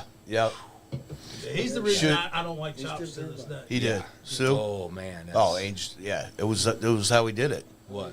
You stiffed everybody. I wasn't stiff. Never. So I was tight. should we tell us? Should we tell the story about Suicide in the Battle Royal? Yeah. So you mentioned that tag team, right? So they were in DX. They were a near-death experience, and they were running roughshod over everybody, right? But they were baby faces at that time, and then so I was doing something in MWA, and I don't know, I was beating the hell out of somebody, and then Suicide came out to make a save because they were going to pair us together. So Suicide comes out to make the save. He does a split leg choke slam gimmick on me, Yeah. and at that time, if you remember, their apparel, they wore these Daisy Duke jean shorts, Yeah, right? yeah. It had the flannels tied around, it was kind of that flock kind of look. Well, Suicide did that to me, and he goes, I just shit. I rolled, and sure enough, he shit, and like he had Taco Bell right before the night, right? Oh, And that's when we had this white yeah. That- plastic mat. That was, that was Real slick. that was super It was slick. slick, It got wet. yeah. Yeah. So Sue did that. So we roll back, we fight, and I go back through the curtain. So then right away is a battle royal right after that. And the bell's ringing. And, Shit's and still like, ringing. yep, and guys go out. I think it was Tuffy Yeah. and Rage and some of those guys. Fargo's looking, Rage. Fargo's looking through the curtain. I was like, hey, Danny, I said, there's shit in the ring. Shit? What do you mean shit? I was like, there's shit in the ring. What do you mean? There's human feces in the ring, Danny. Oh, well, shit, it's too late. And they're bumping it into their Wilder, and I was like, oh, man. That was the grossest memory I've ever had of wrestling, man. That was And disgusting. you know the crowd was like, what the Yeah. It was so bad. It was like somebody finger painted with brown They all brown knew paint, Sue man. did it too, I bet. Yeah. That was the second time Sue did that yeah. when he was in the ring with me. Yeah. It was He one did it time in once with Harrison, me. Ohio. He gives me an elbow, and he goes, "I just shit." And then he shit, but at that time he had the spandex on, so it kept everything contained. But It's during that happened to me NDX, twice. He did it once with me. Oh, did he with you too? Well, Yeah. that happened to me twice. Oh, it happened to you Oh, twice. oh. Okay. Tell us the story, Chuck. Oh man. We were in Chatsworth, Georgia, doing Big Bobby show. Okay. And it was me and Al against Tommy Gunn. I don't remember who, somebody else. Well, anyway, we're in there, and we had caught a spot where Tommy Gunn was going to give me a spine buster. So we're in there, and I come off the second rope with a forearm. And as soon as I hit, I just shit my pants. No kidding. Oh.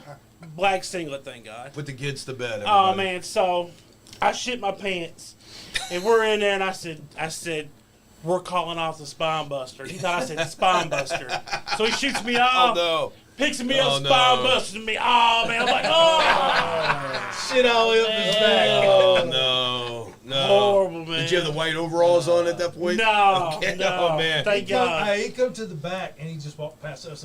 I said, "How was it?" And he just kept on walking straight outside. So I walk out the back to see what's going on. Yeah. And when I get out there, there's Chuck, asshole naked, and trying to get shit off his back with a I towel. left it all in the parking Hey, lot. singlet, Whole gimmick. pants, everything was in the parking lot. He threw his whole outfit away. Right Big there. Bobby cussed me. He man. goes, "You left your shitty ass fucking gimmick out in the parking lot." Yeah, Oh sure no. did. Oh no. Crusher Bones and who's that? Steve Marino? I'm trying to or- think of who the No, that's Billy. Billy That's Marino. That's no. Kitty fucking Powers. It looks like. Shit, Billy Marino was good. Yeah, he was real good. Yeah, he Damn. was. Yeah, I heard he passed away. Yeah, I heard he did. We I had can't Crusher remember Bones' who I son was and- working, Sweet mullet. but Tim, he was reffing, Yeah. and we was working for Fargo, and I bumped the guy, I give him the slam, and I go for the pin while jerk, go to Penny. His nuts had fell out of the trunks, Oh no. and before Timmy even made the count, he grabbed him, put him right back in. Did he really? And I was like, That's a gentleman. that's the first thing I'd ever. I was like, That's why he's a Hall of Famer. and I was thinking to myself, That's why he's a Hall I of was thinking to Famer. myself, did that just happen? Because he goes, your nuts are out, and popped him right back. No. And I just, and that's the whole bet he time got I was paid. wrestling Yeah. that match. I was Paid like, good. we just fucking took that dude's Wow. nuts. And I'm sitting there getting fucking, You could, yeah. I guess I mean, Soft hands that you have, Bear. yeah, but he reached there. Well, fuck. Nice and gentle. Fell out there hanging low. Yeah, shit. They fell out there hanging low. I mean, like, I come out thinking that maybe I should need to wear trunks and let him. Rooster, your ass said. He's got you. He just got a He's got you, man. rubbing tub right here in the ring in front of fucking 100 people. You know, we talked about kind of being that that last generation, I think, that learned how to really walk and talk in the ring. But another thing, we were the last generation was the road atlas and getting from show to show with a road atlas and really crappy directions, right? Yeah. Like I remember Maps. doing a show for Danny somewhere way down in Kentucky. GPS wasn't a thing, or if you had to be rich to have it, so that wasn't us. And he was like, "Yeah, you go down this country road, you see a really nice trailer, then you turn left, and it's like I hate those asking are for those are our directions. those are our Your directions, man. GPS was the guy who was riding with you Exactly. in the shotgun seat, and he's Yes. probably about half drunk on the way. Yeah. Or it was me and I was The worst was asking the locals. Was the worst. Absolutely, absolutely. Oh, you go down Absolutely. there to the pasture and it's over yonder. And Yep. Go down Yeah. there to the big barn. So- turn left. yeah, So kind of with that asking the There's locals, 50 barns down here. yeah. we were doing a road show. We were going out to West Virginia, and we had a full car. It was me, you, Justice, Suicide, and then Brett Michaels. You guys remember Brett? Oh, yeah. So he was with us, and same thing. It was paper directions, trying to read the road atlas, going on some country road, and we couldn't find out where, we couldn't find where we were going. I was like, pull over here to this bar. I'll go in and ask for directions. He never came back. Never came back. Yeah, I know. So we go in, Brett and I go in, I ask for directions. They're like, turn here, go down here, whatever. Okay, cool. Chris Michael. No, Brett Michaels. Chris was another guy, I but know Brett Chris. was an I don't NWF know guy. Brett. Brett was a different guy. I don't remember Brett. He was part of Okay. the contractors up in Honest NWF. Brett Michaels? Honest Brett Michaels. You don't remember him? He had a brick in his lunchbox. So we go we go in the bar. I go up. I get That's a good story. I get directions, right? And I was like, all right, I get a piss. He's like, me too. So we go in and we're pissing, right? And then we finish and hey, thanks for the directions. And we walk out to the car. We drive maybe 10, 15 minutes. I'm like, I don't think this is right. I don't think that we're in the right direction. And I was like, pull over here to this gas station. Brett's like, yeah, I gotta pee. Brother, we just went. Me and you just went. And he goes, yeah, but we walked in, man. Everybody was looking at us funny. I just didn't feel comfortable, so I cut it off. Oh, Dude, shit. we were there. We were already at the urinals, man. How did he cut it off? Right. But Brett was hilarious, man. He actually was the never very did first that. guy to teach me how to take bumps when I went to Bone Crushers. Yeah, but yeah, he cut it off. He was nervous because they were giving us funny looks. But, Giving you the eye. yeah. We were looking for a show one time, same kind of shit, so we stopped. We kept stopping at gas stations and asking. And every gas station that we stopped at, they said, oh yeah, that other wrestler done stopped by. He gave us his picture, and it was a Xerox copy of Ice Train, brother. So he go in and ask for directions. no. He say, here's a picture for your kids. So they had everybody on the way Black and had white Xerox copies of fucking Ice Train. Ice Train got us on a show in West Virginia for Iron Cross, and we went down there and did that show, and we stayed at the Landmark Inn. So the place we was wrestling at was in this hotel, nice spot. It's kind of like Continental setup. Yep. And then right out back, when you come out of that, there was a bar, like right in the parking lot. So we stayed at the hotel, right there was the bar, great setup. So we went to the bar, we got shit faced. Well, the next day we're heading back home, and Ice Train, he's still fucked up, and we're driving and we're heading back, and he goes, "Hey Donnie, man," he said, "This next exit, hit this next exit, man. I got shit." I said, "No problem, brother."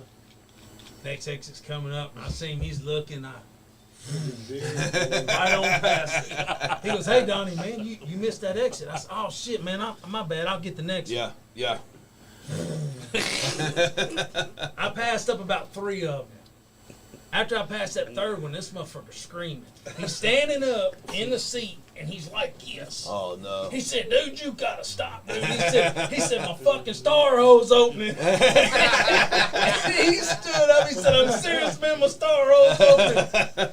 So I knew if I'm past the next one, he's gonna shoot it. So I hit the next exit, That was nice of you. and he rolls in. He gets out, and I shit you not, he wasn't in there a second. You He should have goes- snot. He goes in and right back out. Oh, no. I said, "Dude, did you shit?" He goes, "Oh, I shit." He said, "We need to go." He literally walked in, pulled his pants down, opened the stall door, and just shit in the door. Never even hit the toilet. That's a Never- blow and go. Yeah. Yeah. Projectile He shit. come back out, and I said, "Well, did you wipe?" He said, "Yeah, I wiped." And we're driving. All of a sudden, I see him looking, and there's this brown stain on his hand. He does this. He goes, he said, "Oh, man, you got to stop at the next exit." I said, "Fuck you, shit palm. You going to ride with that."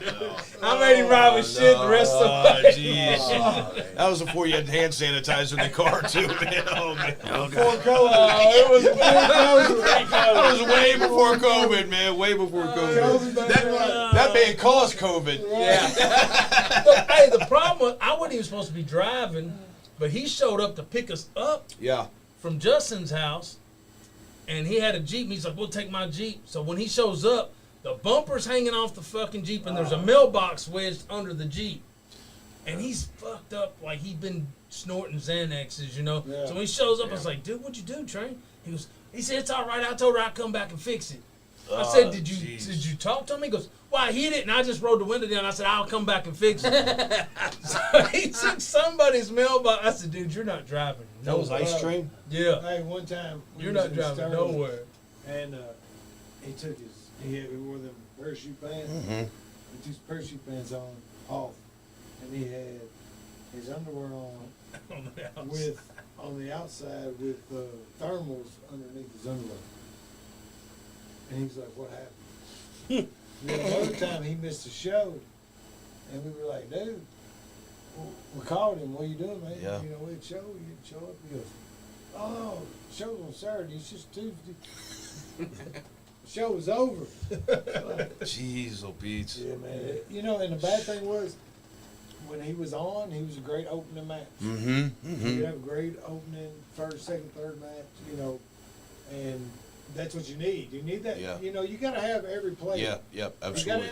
got to have your big guys, but you got to have your opener if you want to bring people back. Yep. You can't, That's right. well, the Three opener shit. sets the tone of the you night. can't set 100%. 3 shit matches out 100%. Yes. and then have 2 great matches and think people will come back there. And come back. If you have a great opener, every match after that has to get better. Yep. I mean, that's the whole point. Yep, to absolutely. build to You the build main on it. event. Yep. So, Hey. Him and Gene could have. I mean, they were good openers, man. And you know, Train, he loved it and everything. He just couldn't. He couldn't. Couldn't get off the dope. Yeah. Get out the dope. Age, what's your favorite Rage match? Rolling Rage. Rolling Rage. What was your favorite match? Oh man, that was a good match. No, When- no. When Sue I- blew his knee out. Do you all remember that? Oh, It was Sue- before these guys, I think. that Sue started. Hyper. You know who Rage was? Yeah, Yeah, oh, yeah. we know Rage. Oh yeah. Sue The blew Rolling it. Rage. Sue hyperextended his knee Great. and went down in the ring. And he tagged me in and stuff, and he was just laying there. Me and Rage are working, and I look over at Sue. I said, "Hey, are you good?" He's like, "No, we got to go home. I'm hurt. I'm bad. I got to go to the hospital." So I'm like, "Oh, geez." So I looked down at Rage. I said, "Hey, we're going home right now." So I forgot what the finish was, but I picked him up, shot him in, went to go do the finisher. 1, 2, kicks out. I look at dude. I forgot. Maybe it was who was our refs? It was Tim, and then Tuffy came along and he started reffing. yeah. It was. I looked There right was at the another ref. guy in between, I believe. Whoever the ref was, he looked right at me. He was just like, "Oh shit." So I pick him up, shot him in, and I broke his cheekbone and his nose. Is it Orbital, I and think? his orbital. Yeah. That was Chip Please Fairway. download it. Yeah, absolutely. That was Chip Fairway that got his. Oh, head yes, shoved in. yes. Um, That was in Northern Kentucky. that was at Peels. We were. Yeah, everything's kind of Yeah. like spread out. That dude. That dude. He came to Sterling Too one much time. bone rips or Big, chair in shots. Sterling, Shane Parker's It guy. happens, bro. You Yeah, know, okay. like, it's Sterling. It's Shane Yeah, Parker's Shane work. Parker. Okay. Like, so Shane's finisher was a scissor kick. Yeah. So Rage decided he's going to use it in the middle of the match. Just use it. Yeah. So that's when we had them separate dressing rooms. Everybody started beating on They the get on floor. their phones and Shane, he just did your finisher, man. He called up to Fargo or whatever. However Yeah. we did, I don't know if we did walkies or whatever. He said, hit my fucking music. But he hit his music and poor Rage never saw it coming. He beat the shit. Never been seen again, huh? No, that was it. Yeah, he was an interesting cat. dude. He Very was interesting Firehouse cat. Fargo. Firehouse. he's a winner, dude. There was Firehouse, there was Nut House, there was Firehouse Shit got House. over- Shit House Fargo was my They was all favorite. about the same. Firehouse got a hold of some millions, so I think Firehouse. was Oh, really? over, Yeah, he went to prison. okay. Yeah, he got Certified pedophile. Oh, gotcha. Oh, Yeah, that would man. never happen to Shit House Fargo. No. Is that Doug Vines? Yeah, Yeah, I think Oh, so. man. he Yep. was great. Yeah, he was. Sean Casey. MWA's been around 40 years. Yeah, 40-something years, man. Yep. Yeah, that was a cornerstone for Kentucky wrestling. Yeah, absolutely. Like I said, that's where we cut our teeth, man. We were down there every Sunday for 6 or 7 years. I think it man. was about There was a point that everybody that got in the business actually wanted to work for MWA because Right. Exactly. so many names that went through there Right. Yep. and moved on to Yeah. do bigger things. So that was that was just a spot everybody wanted to work. Absolutely, absolutely. I mean, remember when I worked, I always wanted the MWA belt. Yeah, 'cause that these was- kids today don't That meant know, the man. most. It meant absolutely. something. These new you know? guys, they don't know. That's what I man. said when they They asked, don't. You know, They don't care. They don't Yeah. respect Best it. memory don't was, and I said it was actually, even though I'm not a mark for a belt, you know, because I've had belts everywhere. They always wanted the belts big, you know. Mhm. Not wanting an MWA belt. Yeah, it meant a lot. Because MWA was a spot that They only put the belt on you if you were one of the best. Yep. Yep. Not saying Absolutely. you were the best, but at Yep. the time you were the best. Yep. Right. You know, the best may have had his year. Yep. So now you're the next best. Yep. You know, whatever. That's Whoever right. had That's the belt They on didn't the just put it MWA on usually was anybody. backing the company. Yep. That was They the didn't just put headliner. on- You know. That's so, right. So when I won that belt, when I was told I was winning that belt, that was a good moment. It was actually like a battle royal. It was like a tournament. It was like a Okay. 2-day tournament. So it was real good. And Yeah, he wanted it so bad he broke my leg and didn't want to Yeah. give it up. Yeah. I mean, just throwing that back out there, you I know. mean, we hear it every week. Well, I mean, So, it hurts I mean, every fucking day. You're going to hear it That's the rest 'cause of your you're life. fucking fat and I mean, that's you want so to be a your rifles champion. hurt. Hey, what was, And your stay the favorite, champ. what was your favorite match in Georgetown? Oh, in Georgetown. Definitely have to be with Bobby Blade. I don't Yeah. know if we were. And I wish Bobby was here. He's getting a lot of shout outs. Oh, I know. That's He right. deserves He's right every down one the of street, them. ain't he? Yeah, I, he does. I Yeah. love working with Man, we just did that. Yeah. We did a feud where he was taking my gimmick Yes, I Little bit remember at a that. time. I remember Yeah. that. when I was face. So Yep, I every remember week that. he was taking something, and then at the end of the feud, I dressed up like a security guard, and he just handed all my stuff back to me. And Yeah. I went to the middle of the aisle, Yep. took it off, put everything back on, Yeah. went in, did the deal, and Yeah. Blade Yeah, was- yeah. put me over. And my thing with Blade was he always questioned himself. He was so good, I man. think that's So what- I good. think that's what So kept good. him crisp, though. Yeah. Yeah. Because he was Absolutely. never satisfied. with He was his Absolutely. biggest critic. Yeah. He Yeah, always never was. satisfied I've with always the said performance. that. I'm like, Yeah. man, it was great. We talking And he'd about go that. out there and Yeah. he would get up and down, move. Yeah. But then on the way back, you'd have to step over him Yeah. to get in the dressing room because he'd be laid on the floor. Yeah. blow up. They give his all 100%. He always Every wanted to do time. Yeah. something different. Too. No matter what he was doing, he So- did everything. We're talking about the heavyweight title, and I think my personal favorite match in Georgetown was it got to a point where we were like coming up with our own storylines, right? We were kind of booking the territory for us, and an idea that I actually had, because I had the strap at that point, is I wanted to get Rick Toms. I wanted to give him the belt, right? I wanted Rick Toms to have the belt. Dude, that's So how do we get to that point, right? And so Rick would come out and he would announce and everything, and then it got to the point I was in his face and I was always giving him shit. And it kept building. Somehow we got to a three-way dance where it was Jason Cross, because Jason and I were kind of feuding, and then Rick Toms, right? So Rick was a guy that he didn't know what to do and he was trying to stay out of it. Right. And so we did this deal where Jason like bumped me, and then he bumped himself out or whatever, and Rick came up and he looked around and he covered me 1, 2, 3, and the freaking roof just yeah. came unglued, man. Came unglued. Did you have to do something in Peels too? With We did- Rick? thought Him you and I did. teamed. That's it. right. Yeah, we teamed in there against Spoiler and Kahuna. Didn't you get the tag belts or something? Not Rick and I. Okay. But when they kind of 1, 2, 3, and Rick became MWA champion, man, it was so cool. And I'm laying there like, yes, that's exactly That's what what we you want to want, do. yeah. And that was just we were selfless. It wasn't like I want to be the champion. It's like, what can I do to get somebody else over and get that reaction? So then I think I jumped Rick after that and put him out, and then the next week, Rick's music hits. I come out in a tux jacket with a blonde wig, and hey, thank you very much for coming out. I was imitating Rick, and it just got a lot of heat, man. I had a great read. But those are good stories. Right. though. It was. That's It was. the thing, man. Yes. It's all about storytelling. And If you mine don't have with a good Slick Rick story. was similar, man. I would go in the ring and I'd run the referee out. I did my whole deal, and Rick would be in the ring. Yeah, And I'd go get in his face. Yep. But I wouldn't say shit. I'd say shit, but it'd be off the wall. So, dude, I get in his face, and I do the deal, and of course he chicken shits and blah blah blah. Then I walk out. He goes, and Ray the Bear said he wants to be known as the greatest of all time. And I went, fuck yeah, dude. You know what I'm saying? Like, that was all Rick, he cut it bro. on the fly. Yeah, Like, yes, I yeah. had no part in that. Yeah. So then every time I come out MWF, I'd go get in his face, Yeah. talk shit.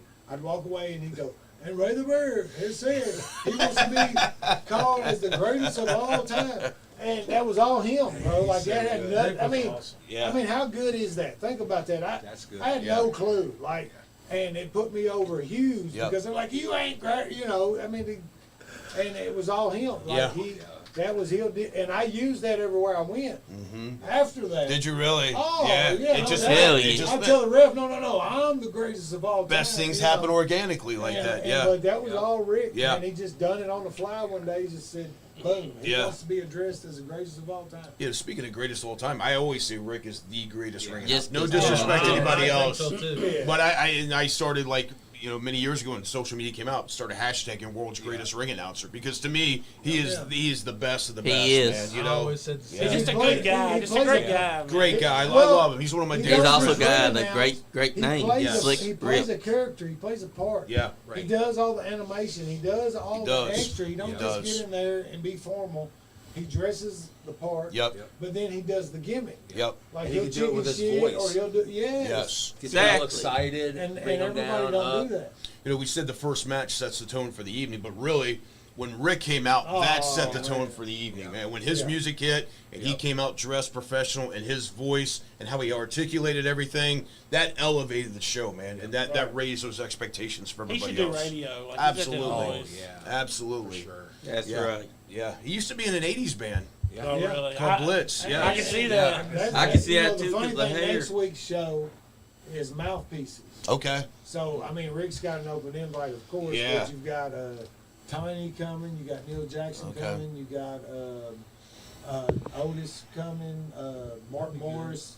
You know, Bobby Blade's been invited. Dale Bass been invited. Nice. Okay. So these are just anybody. If Bass you is know, coming, you better that start at was on the 7 mic. o'clock. Yes. I didn't, Got uh, 3-hour Bass. show. Bass will continue taking over the show. 3-hour Austin show. Medler, Oh, the yeah. invite. Yeah, absolutely. Man, Medler was cool, man. Medler was Another he great was the guy. Wasn't he perfect- like in Fort Knox or somewhere? I thought he moved. I'm not I, for sure. I don't know. Who But is But it? man, that Medler, dude played Austin the part. Medler. Yeah. I mean, he was Oh, a nerd. Oh, Austin and, I mean, Miller's here. So was what? Cause, he in Lexington? Yeah, I saw him at Richmond, Kentucky recently. Oh, he He's lives with here? Oh, we need to A.J. get him next Alexander's week, too. company. Need to Okay. reach out to Austin and Yeah. get him next week. So because- what point in your career did you say, okay, I think it's time for me to call it quits? Like, was there a defining moment that you? When I worked with Rob. Yeah. Was it the punch or was it the snot? You got it, it's not. They both worked me toward the end, so what's that tell you? Like for me, it was the dressing room. It wasn't the ring work. Right. It was Yeah. the dressing room. I got back there and I was sitting in the dressing room, sitting around all these cats that I didn't know anymore. Yeah, yeah. I didn't know any of these For guys sure. anymore, and they were For all sure. younger than me, They're all different. and Yep. did everything different. Like I was used to, where's the party at after the show? What Yeah. we're gonna do? These guys were talking about playing Pokemon. Yeah. They was talking about playing video games, and I'm just thinking, why are they fucking? Yeah, it's not the camaraderie and the brotherhood. Right. Yep. And Yep. so that's Yeah. when I knew it was time for me to Well, go. they were Yeah. all separate. Yeah. I knew when I couldn't wrestle the same 110-pound guy over and over again for God knows how long. Right. And everybody in the locker room's 110 pounds. It's like after the second. Shit, your boots were 110 Yeah. pounds. Yeah, his were definitely 110. Yeah. Each one piece. Yeah, I could only take a knee shot so many times. That, Right. You know? The funny thing is, it's the NWF show, and my actual moment, I knew it was over. I hung out and did a few shows here and there, but when I knew it was over, I did a run-in on Muldoon, Mm-hmm. and he gave me a choke slam, and when he did, my hip popped out. Oh. And I'd never been hurt. Yeah. I mean, I've been hurt Yep, wrestling yep. you folks, Yep. but I've never been hurt. You were never injured. And Injured. So when it did it, man, I rolled out and I went to get up, and I was like, oh, fuck. Yeah. And my boys are in the crowd and they're crying, you know, because I'm not getting up. Yeah. I always get up. Yep. So then they come try to, I'm supposed to get back up and do a Mhm. spot. And the security come try to, I said, don't fucking touch me. Like, I'm hurt. Like, Yeah. so I had to wait there Yeah. on the ground till the people clickers, you know, eventually Roger figured it out, Yeah. sent Mhm. somebody else, and they did the deal. Yeah. And then when it was over, when the people were leaving, I've not moved. I'm still laying there. And I knew in that moment I could have lost everything.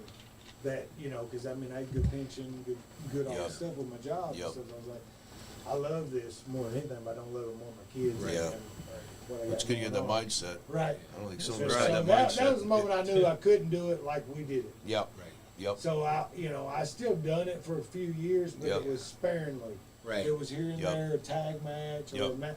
I'd go if I knew I was working him, if I knew I was working out, if I knew I was You working were picking somebody. and choosing the guys Yeah. you were working with. I wasn't showing That's up. what I did the last I couple wasn't years. showing up and looking for my name on the card. Yeah. That was me the Yeah. last 5 years. I picked and choose. I was like, I can't Well, do I quit. this. I quit, and then Larry calls me. Oh man, please work with this kid. He's a good kid.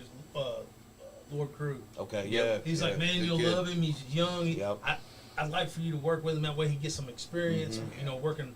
So, and I went back. We ran an angle, and we ended up in a house of chairs match as a cage Mm-hmm. with chairs lined all around. You could use the chairs, but it was great. Yeah. But after that match, I knew then I was done. Once you get in your head that you're afraid to get hurt, man, it just Yeah. perpetuates a situation. Yeah, because we wasn't scared of shit. Yeah, not at We all. were You- ignorant. So what was the we spot? do anything. Mine it was kind of a progression. So it was 2001, Nashville. We were in the Nashville Municipal Arena. Bridgestone had just been built. I think it was right around that time. But we were in the other old arena, and I was wrestling for the NWA Tag Team titles. There was for some bad company, bad attitude. I can't remember what they were called, but it was my buddy David Young. Shout out to him, man. Love that guy. And then Rick Michaels. I don't know if you guys know, but they had the NWA straps for a while. And then Eric Parrish and I beat them in Nashville, and then we were having a rematch back on Christmas night. And Rick, we were on the floor, and Rick hooked me. And then instead of how when you go for a suplex, you push and then you go, Yeah. he just hauled me. So I jumped, and when I took that suplex on the concrete, I came down on my side. I was like, something ain't right. Right. And then over the next several months, man, it just every time I came back, I'd have to lay on the floor, put my legs up, ice it. It just kept getting worse. And then by that time, WCW had closed, so we had been doing some jobs for them. We did a couple jobs for WWF, but then things were starting to dry up. We had a big run with MECW, Main Event Championship Wrestling, who they started picking up all the ECW dates. So we did a pay-per-view at the ECW arena. Dirty Chris was there, Wildcat, Justice and Age. We were all there. But there weren't a whole lot of places to work either, right? So it was between that. I had some kids. I was paying child support. Things were getting rough. My back was just giving out. It was failing me. So then I'm like, you know what? I'm just gonna go back home and start to slow things down. And I had the NWF heavyweight title at that point. And we did a show in Wilmington, and I wrestled Roger to put Roger over on his birthday. And it was an awesome match. And I was like, man, I still got it, right? I can go. I worked at Roger. It was a freaking excellent match. That was awesing. And I was like, I worked Roger, and it was on his birthday, and I put him over, and he had the NWF title. And I was like, I think I can just do some local stuff. The next month, I wrestled Chad Allegra, and he was a newer guy, and we went to do a tilt-a-whirl head scissors, and I didn't have him correctly, and I tried to adjust, and when I went to take the bump, I came down on my shoulder and separated my shoulder. Oh. And I was like, man, it's one of those things. It was a progression. I'm like, you know what? That's it for me, because it's in my head. The money wasn't there because the territories were all drying up. Right. You know, the chances of getting a contract were kind of minimal. Bill Barron's, because I was at that point every Saturday we were going to Nashville every Friday night we were going to Nashville to wrestle. Every other Saturday we were going to Wildside in Georgia to wrestle. The other Saturdays we were staying in Nashville and doing a 2-day shot, and then that Sunday we would come back and wrestle in Georgetown. That was our loop for that weekend. So, and I told Bill Barron's, and he's like, don't retire, don't give up. There's some things coming down the pike, and I think that there's a place for you guys. I said, Bill, I can't do it. I said, I'm in too much pain. I'm not making enough money. I just can't, man. I can't continue. And he said, don't do it. And I was like, Bill, I got to. This is my last day down here. And then so then I separated my shoulder. I was like, that's it. You know, I'm just done. And then what he was talking about, we didn't know, but it eventually ended up being TNA Wrestling. Mm-hmm. That he knew there were a lot of talks about, the Jareds coming up. So that's where TNA started there. But by that point, I was just too beat up, man. Yeah. My body was it was shutting down on me. And A little too late. A little too late for me. So I was like, I'm good. But, I honestly believe things happen for a reason, because I was able to go back, get a job, get established, and start making a career. We see a lot of guys that they don't give up until their body's completely shot, and then they're too old to learn how to do anything else. Yeah. They're sticking up the we knew range. guys that were forklift drivers and stuff like that. They didn't know how to do anything else. So I look at that, I'm in life, I'm right where I need to be, and I'm very happy for that. Yeah, it just wasn't meant to be for me. Yeah. And I mean, that's what I love to see, all of us kind of prospering as Yeah. older folks, I Yeah. feel like we're still in our prime. We are, And absolutely. I don't think nobody's I gonna come love in- I sitting think there we talking about how survived. great we used to be. I still don't know many men's gonna walk up here and slap somebody in this Speaking of which, that's Yeah. when Donnie Green got brought back right there. Yeah. That's Lord Crew There's that's Lord laying Crew. down. I hadn't worked in 2 years. Man, he's really doing well for himself. Yeah, man, he's doing Yeah, really he's good. doing really good. I'm very Whenever happy to us see did that. that He's a little good tour over in kid, Japan, man, I was proud of him. Whenever I ran KCW, I dealt with Bill Behrens, Yeah. and I had booked Abyss, Mm-hmm. and Because Bill was his booking agent. he was Yeah, TNA. He was yeah. booking TNA back then, and I went through Bill Behrens, and well, that weekend, Abyss come down, and he was like, "Bro, what in the fuck did you go through him for?" He was like, "You should have just came see me." I was like, Bill's a great it was guy, after man. the fact. I'd already paid, and he was like, "Next time," he said, "just, Yeah. buy it cheaper, Yep. just because he was a friend." And they all come over one night. We was going out here in Lexington, and it was back. Hell, I still live with Mom, and she had this ceiling fan on the porch. The porch is like a covered porch, and it was dark. So they get to the house to pick me up. He's like, "Bro, can I come in and use your bathroom, bro?" Oh no. I was like, "Yeah, man, That sure, doesn't man." end well. So he goes up on the porch and he drills the chandelier that hangs underneath the ceiling fan. Boom! And I never laughed so hard, man. He's like, "Oh, bro." And my mom's sitting there in her little recliner. He walks this fucking 6 foot, 7 foot giant of a man. Yeah. Fellas, I hate to cut and run, but Don't do it. I Don't go. gotta go. Don't do this. I got brother. things to do. I got a lot of stuff. You got a to do tan? tonight. No, I'll do that tomorrow. Ah, Good to see you, alright. brother. too, Yeah, bro. man. Thanks for stopping I out, brother. couldn't just drive by without coming by. I'm glad you and stopped seeing in. Don't touch no little boys on the way out. Yes, sir. It's good seeing you guys. Yes. Or yourself. Don't touch yourself on the way home. You touch yourself? What you doing? Yeah, he's weird. Always when you Look at his drive. hair. Wait, video I taking didn't it, know you right? drove stick. I'm gonna go down to the circus. Are you YouTubing it? Good luck. Go down to the circus Oh. and pick one up. Hey, it's now that they have a circus tent there, it's a certified circus now, down that motherfucker. Is there anything between 96 and 99 that you find through here? This There is should 94 here. Yeah, that's 94. Yeah, let's look for 96 to 94 or something. But yeah, fellas, it was great seeing you Good guys. seeing Y'all you, be careful brother. driving home, Awesome, man. Good seeing you, bro. Hey, Fuck you. Don't go. I got to. Man, come on. Then my Mexican done text me. I he's gotta in go. trouble. See if your mom and talk to my mom, see if you can spend the night. No, she won't let me. Ah, don't do it. I mean, the scalpel match. No, not at all. Not at all. It's one of my favorites. Was you hooked? Like, oh my God.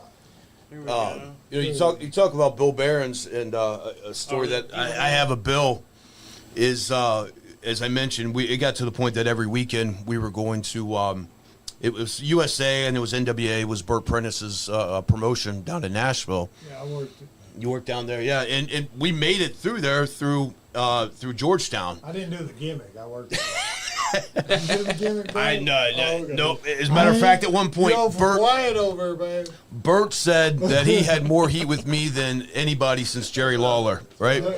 So, well, no, it's not that story, but Okay. Burt was good at working this gimmick of saying you'd work on Friday, and if you had a Saturday shot, he'd say, "Hey, I'll just get you tomorrow," right? So you weren't getting 2 times your pay. Right. He was skimming, so he would want to pay you on Saturday and then shorten it to make you feel like you were getting more because you're getting a 2-day. So he tried that stuff one night, and it was me and Justice. We were in Nashville, and back in those days, man, we worked to make money, and that got us to the next town, that got us to the hotel, and that got us on the road. And so we worked Nashville Fairgrounds on a Friday night, and Bert's like, "Hey, man," he goes, "Let me get you tomorrow. I'll get you guys tomorrow." I'm like, okay. And I think Chris Harris was on that show too, but Chris was staying in Nashville. Justice and I were going to go to Wildside in Georgia, But that Saturday afternoon, we did a show at a parking or at a car lot on Saturday afternoon. Well, they put Justice and I on first because we had to get down to Atlanta. And so we did, Justice and I worked in this car lot. And then we get out, and then we're like, hey, man, where's Bert? We got to get paid. We got to go. Oh, Bert's left. He's gone. Okay, well, where is he? Because we need some money, right? So Bart Sawyer was Bert's right-hand man. Bart Sawyer, he had been a tag team partner with Flex Gavanna, The Rock, down in Memphis. Hey, Bart, we got to get paid, brother. Like, we got to get to the next town. We need some money. And he goes, sorry, man, Bert's gone. Like, no, dude, you need to come up with some money because we got to go, right? Yeah. Let me see what I can do. He's gone for about 10, 15 minutes, and he comes back, and he hands us 6 crisp $2 bills. This is all I got. Who carries $2 bills crisp, right? He had rolled some old lady's house or something. It was just totally sketchy, right? It's like, well, we'll take it. We got it. There's no money anywhere else. Nope, that's it. Everybody else is getting paid tonight because they had another show in Nashville. So Justice and I hit the road, man. We're like, what are we going to do? We can eat or what? And we did the pump and go, man. We had to fill the tank up. I jumped in the car, and he took off down the highway, man. That's what you had to do to get to the next town. And we made it to Atlanta, and we told Bill the whole story, and he was like, man, I can't believe it because he had dealt with Bert. Those that know Bert, man, he was, God rest his soul. He got a lot of people, jobs and scene and stuff like that, but he would take advantage of you if he could. And so after that, man, he kept trying to do it, and I'm like, no, I need my money tonight. Justice and those guys are like, all right, well, I'll wait till tomorrow. I'm like, no, I need my money tonight, man. And that was life on the road. You had to do what you had to do to get to the next town, man. That's, I was going every other week to Nashville doing TV taping. Yeah. Asylum and the Stadium Inn for Bert. And I was taking, I ain't his name, but a younger kid with me. Yeah. Good looking kid. Okay. I'm a big burly dude. Yep. And he's trying the gimmick, and the kid's like, no. I mean, we've probably been there now 6 months, 7 months. Okay. Coming every week. Yeah. And he's, trying to do the deal, and the kid's like, no. And so he reached out that last time, and I caught his wrist. Because this kid's with me, and he's a kid. He's under 21. Taking care of him. Yeah. He said, no, bro. Yeah.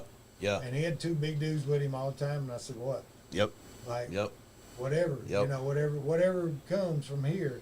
And he just rolled his eyes and walked off, and then we didn't get the call back. But I still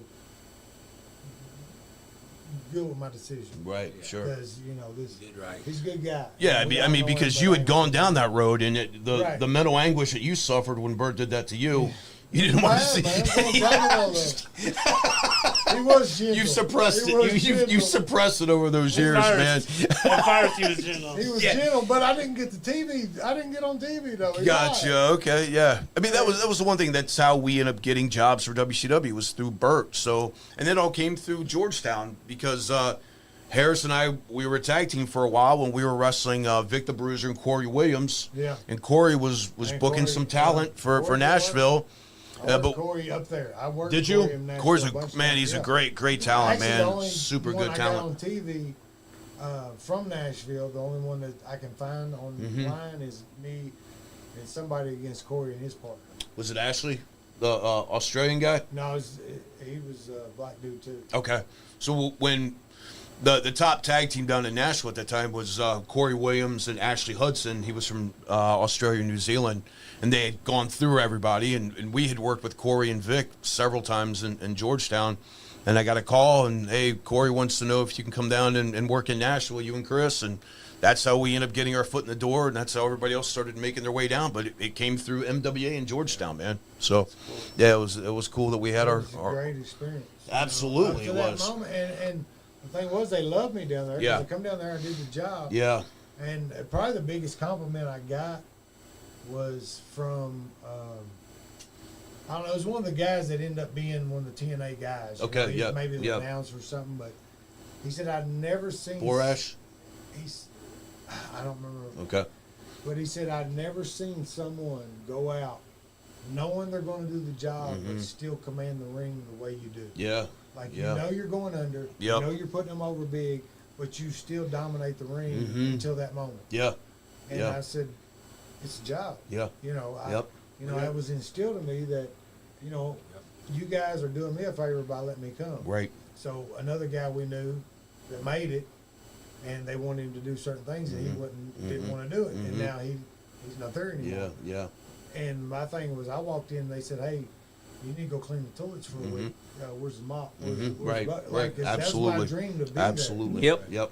there. And, you know, when he done that, I was just like, why would you, you know. And, Yeah. you Pretty know, sad, but Young yeah. kids today, when they run stand. Because, you know, when I first started, we emptied piss buckets. I mean, that's it. Like, you were Yeah. a trainee. Yeah. There was no pisser. Everybody Yep. pissed in the bucket. Somebody had to empty it. I mean, that was just earning your dues. That was, you know, Yep. it was just the way. We just And- ran the ropes. I would say we were fortunate. We Oh, actually my brother. there at that time we were training, and I mean we were partying hard. There were times that Ainge and I would be crisscrossing, and then all of a sudden he would slide out, and he would go, and I'd keep running. He would go in the bathroom, throw up, and slide right back in. We wouldn't miss a beat, and that's when we were training at Bone Crushers. And listen for the ropes to hit. Yeah. So the only way you could do it is one had to stay in and hit the Yeah, ropes, and the and other keep one would going. slide out. Yeah. Slide back in, hit, and Rob would slide out, go do it again. Smart strategy. Yeah. And I told the same thing last week. My first training session, he tried to make me quit. So he did the deal. Was it and Danny? Yeah, Yeah. and he had that old wood ring. Remember that old wood ring? Because he had sold the MWA ring Okay. with MWA. Gotcha. So Okay. he got in a hold of somebody to make him a wood ring. Yeah. And I mean, it was all wood. Stiff.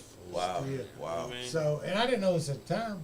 You So didn't know he- any different. He did the gimmick where you get on all fours and you take the bump over. So I did it, and I nailed it on the first time. He goes, "Okay, give me 200." Bro, I did 200. Did you really? I did 200 and came back the next week. Good for you, man. And that's why awesome. I got the put. You know what I mean? That's yeah. why I got he the knew. put. He knew. I knew he was trying to make me quit. Absolutely. And I've got too much ignorant in me to be Yeah. like, no. We you're got not gonna make me Paige quit. Jones tuning in.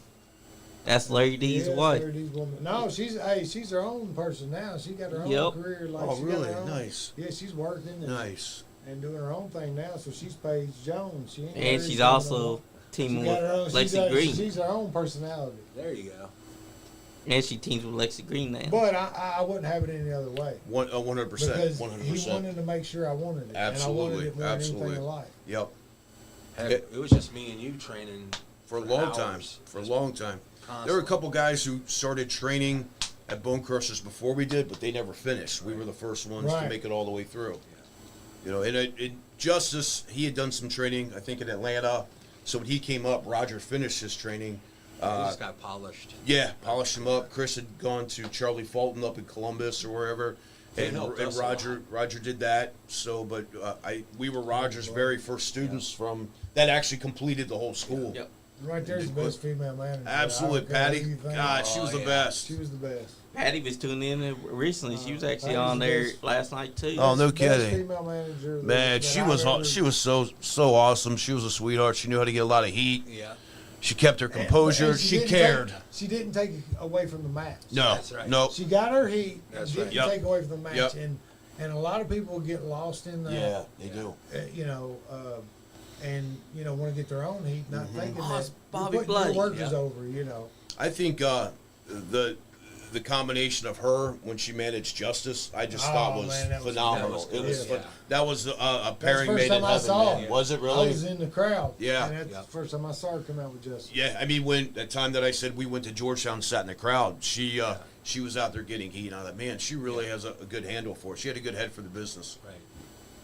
She sure did. Yeah, look at Bobby. Got the moves, man. He got that rock star mentality look at right him. there. He's got that stiff mullet. Yeah, he He does. does. He does. He wished he had that mullet. He looked He like wishes Reverse that mullet now, side don't could you have ever been down seen here? on there. His beard. Yeah, his beard's big. Bobby was a student of the game for sure. Yeah, he man. was. Yep. He was. And I think I didn't even realize, but I think he recorded everything. Yeah. Everything. Well, all this Oh, stuff, all this stuff Yeah. that's on Yeah, YouTube, yeah. he's the one that's put it all on there. Well, It's he'll amazing. also call the guys because, like, he called me and say, "Hey, man, let me get all your DVDs, Oh, really? and I'm gonna put them all." So I Oh, give he them to him for a digitized them? week.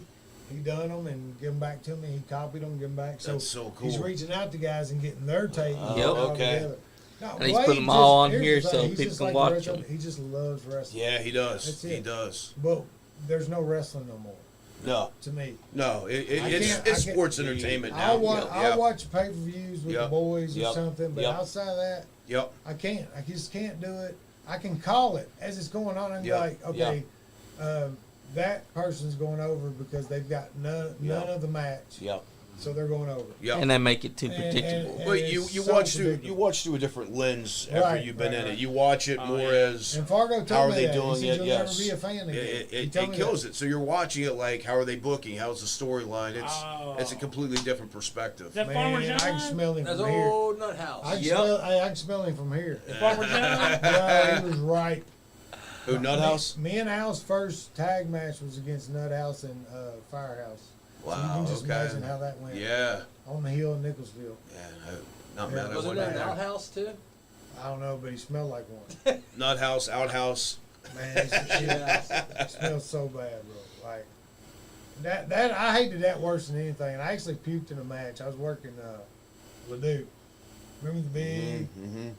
the dude that dude's legs do my head, but man, you know I did. Yep. And I hit and I came up and you can watch me on tape. I rode. You remember Sterling? Well, it's not there, but they had on one side of the ring they had the stage.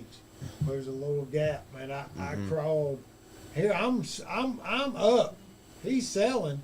I'm crawling and puking in the fucking between the ring and the stage.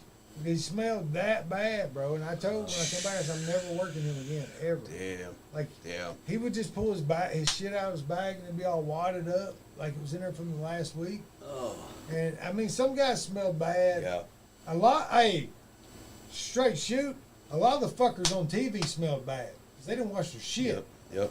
They want all them Yep. guys when I went to do the TNA shit. All them guys that were on TV, all their shit stank Yeah. because they're doing so many shows. They Yeah. don't have time to wash Not it. They're time just to throwing it wash. back. Yeah. You're like, man, bro, like you got to sink. Like, gotta bring sink. that son of a bitch out. Absolutely. You got to sink. Yeah. Jay that's something you have to Donaldson do. was bad, man. His gear was Man. awful, dude. Jay's a good Sam, kid. Oh, bro. he's awesome. Love No, his dad. you reminded me. You shouldn't tell me that. So, Sam was the ambassador. Sam was the dad and pop. He like was. you said. Yes. Yeah. So, we had that issue when we first come to Georgetown. He's not Justin, he's just Justin. He's just the instigator. So he pulls Sam aside and he's like, Sam, bro, like, you got to speak with Jay, man. Sam put some deal, So, we're thinking, this is the first. So we're thinking, Sam's going to pull him to the side. Bro, Jay hits the door. Sam meets him face to face. It's like, some of the boys are complaining. You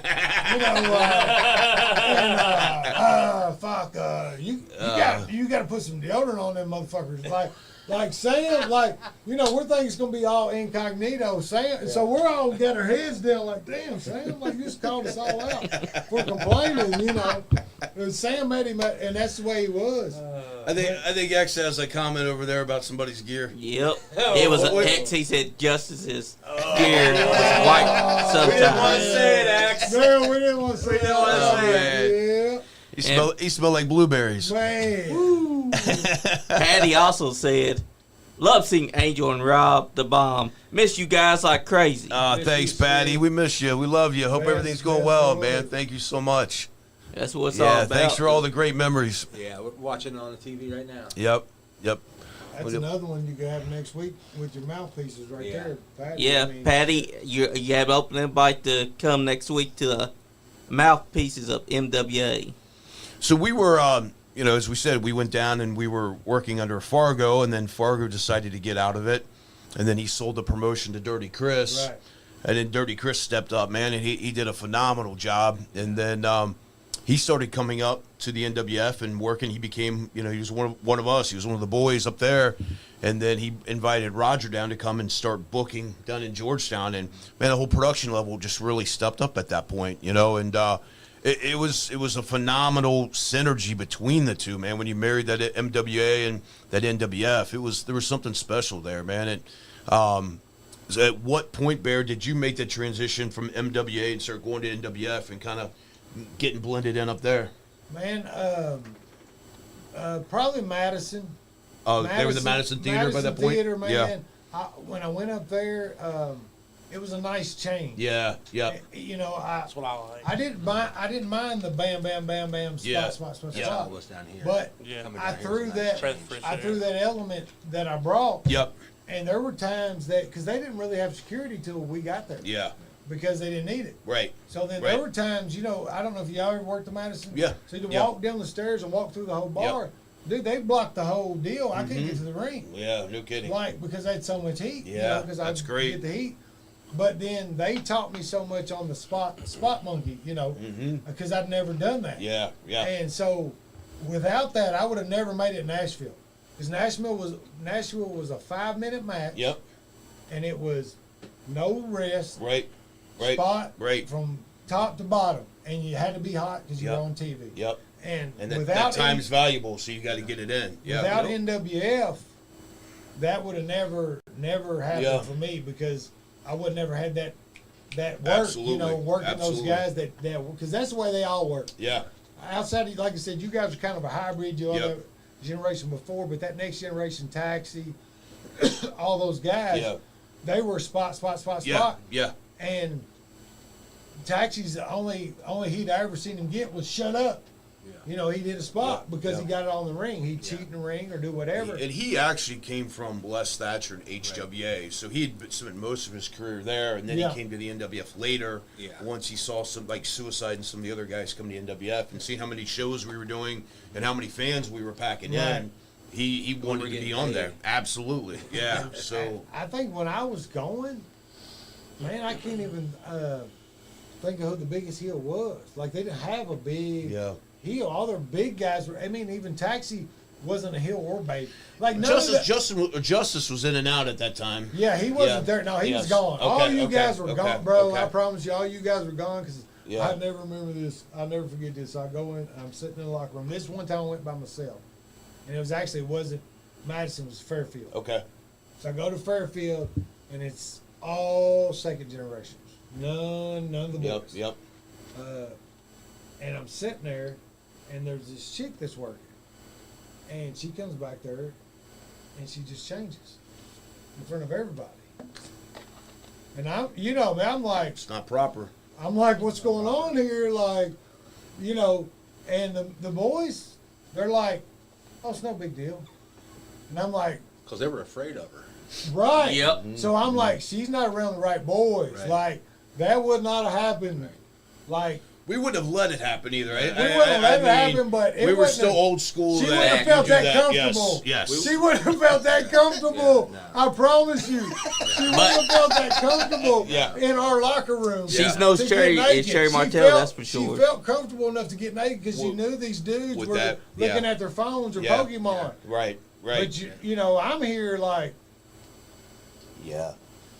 Yeah. ain't nobody gonna do nothing. Like, ain't nobody gonna go on like, you know. So then I knew, This is in a like, locker room of soy boys. Yeah. Yeah, because then Yes. I knew this is, It's you different. know, this yeah. is not yeah, Yeah. what it used to be. Yeah. 100%. It was just the gall that she had to do it, Mm-hmm.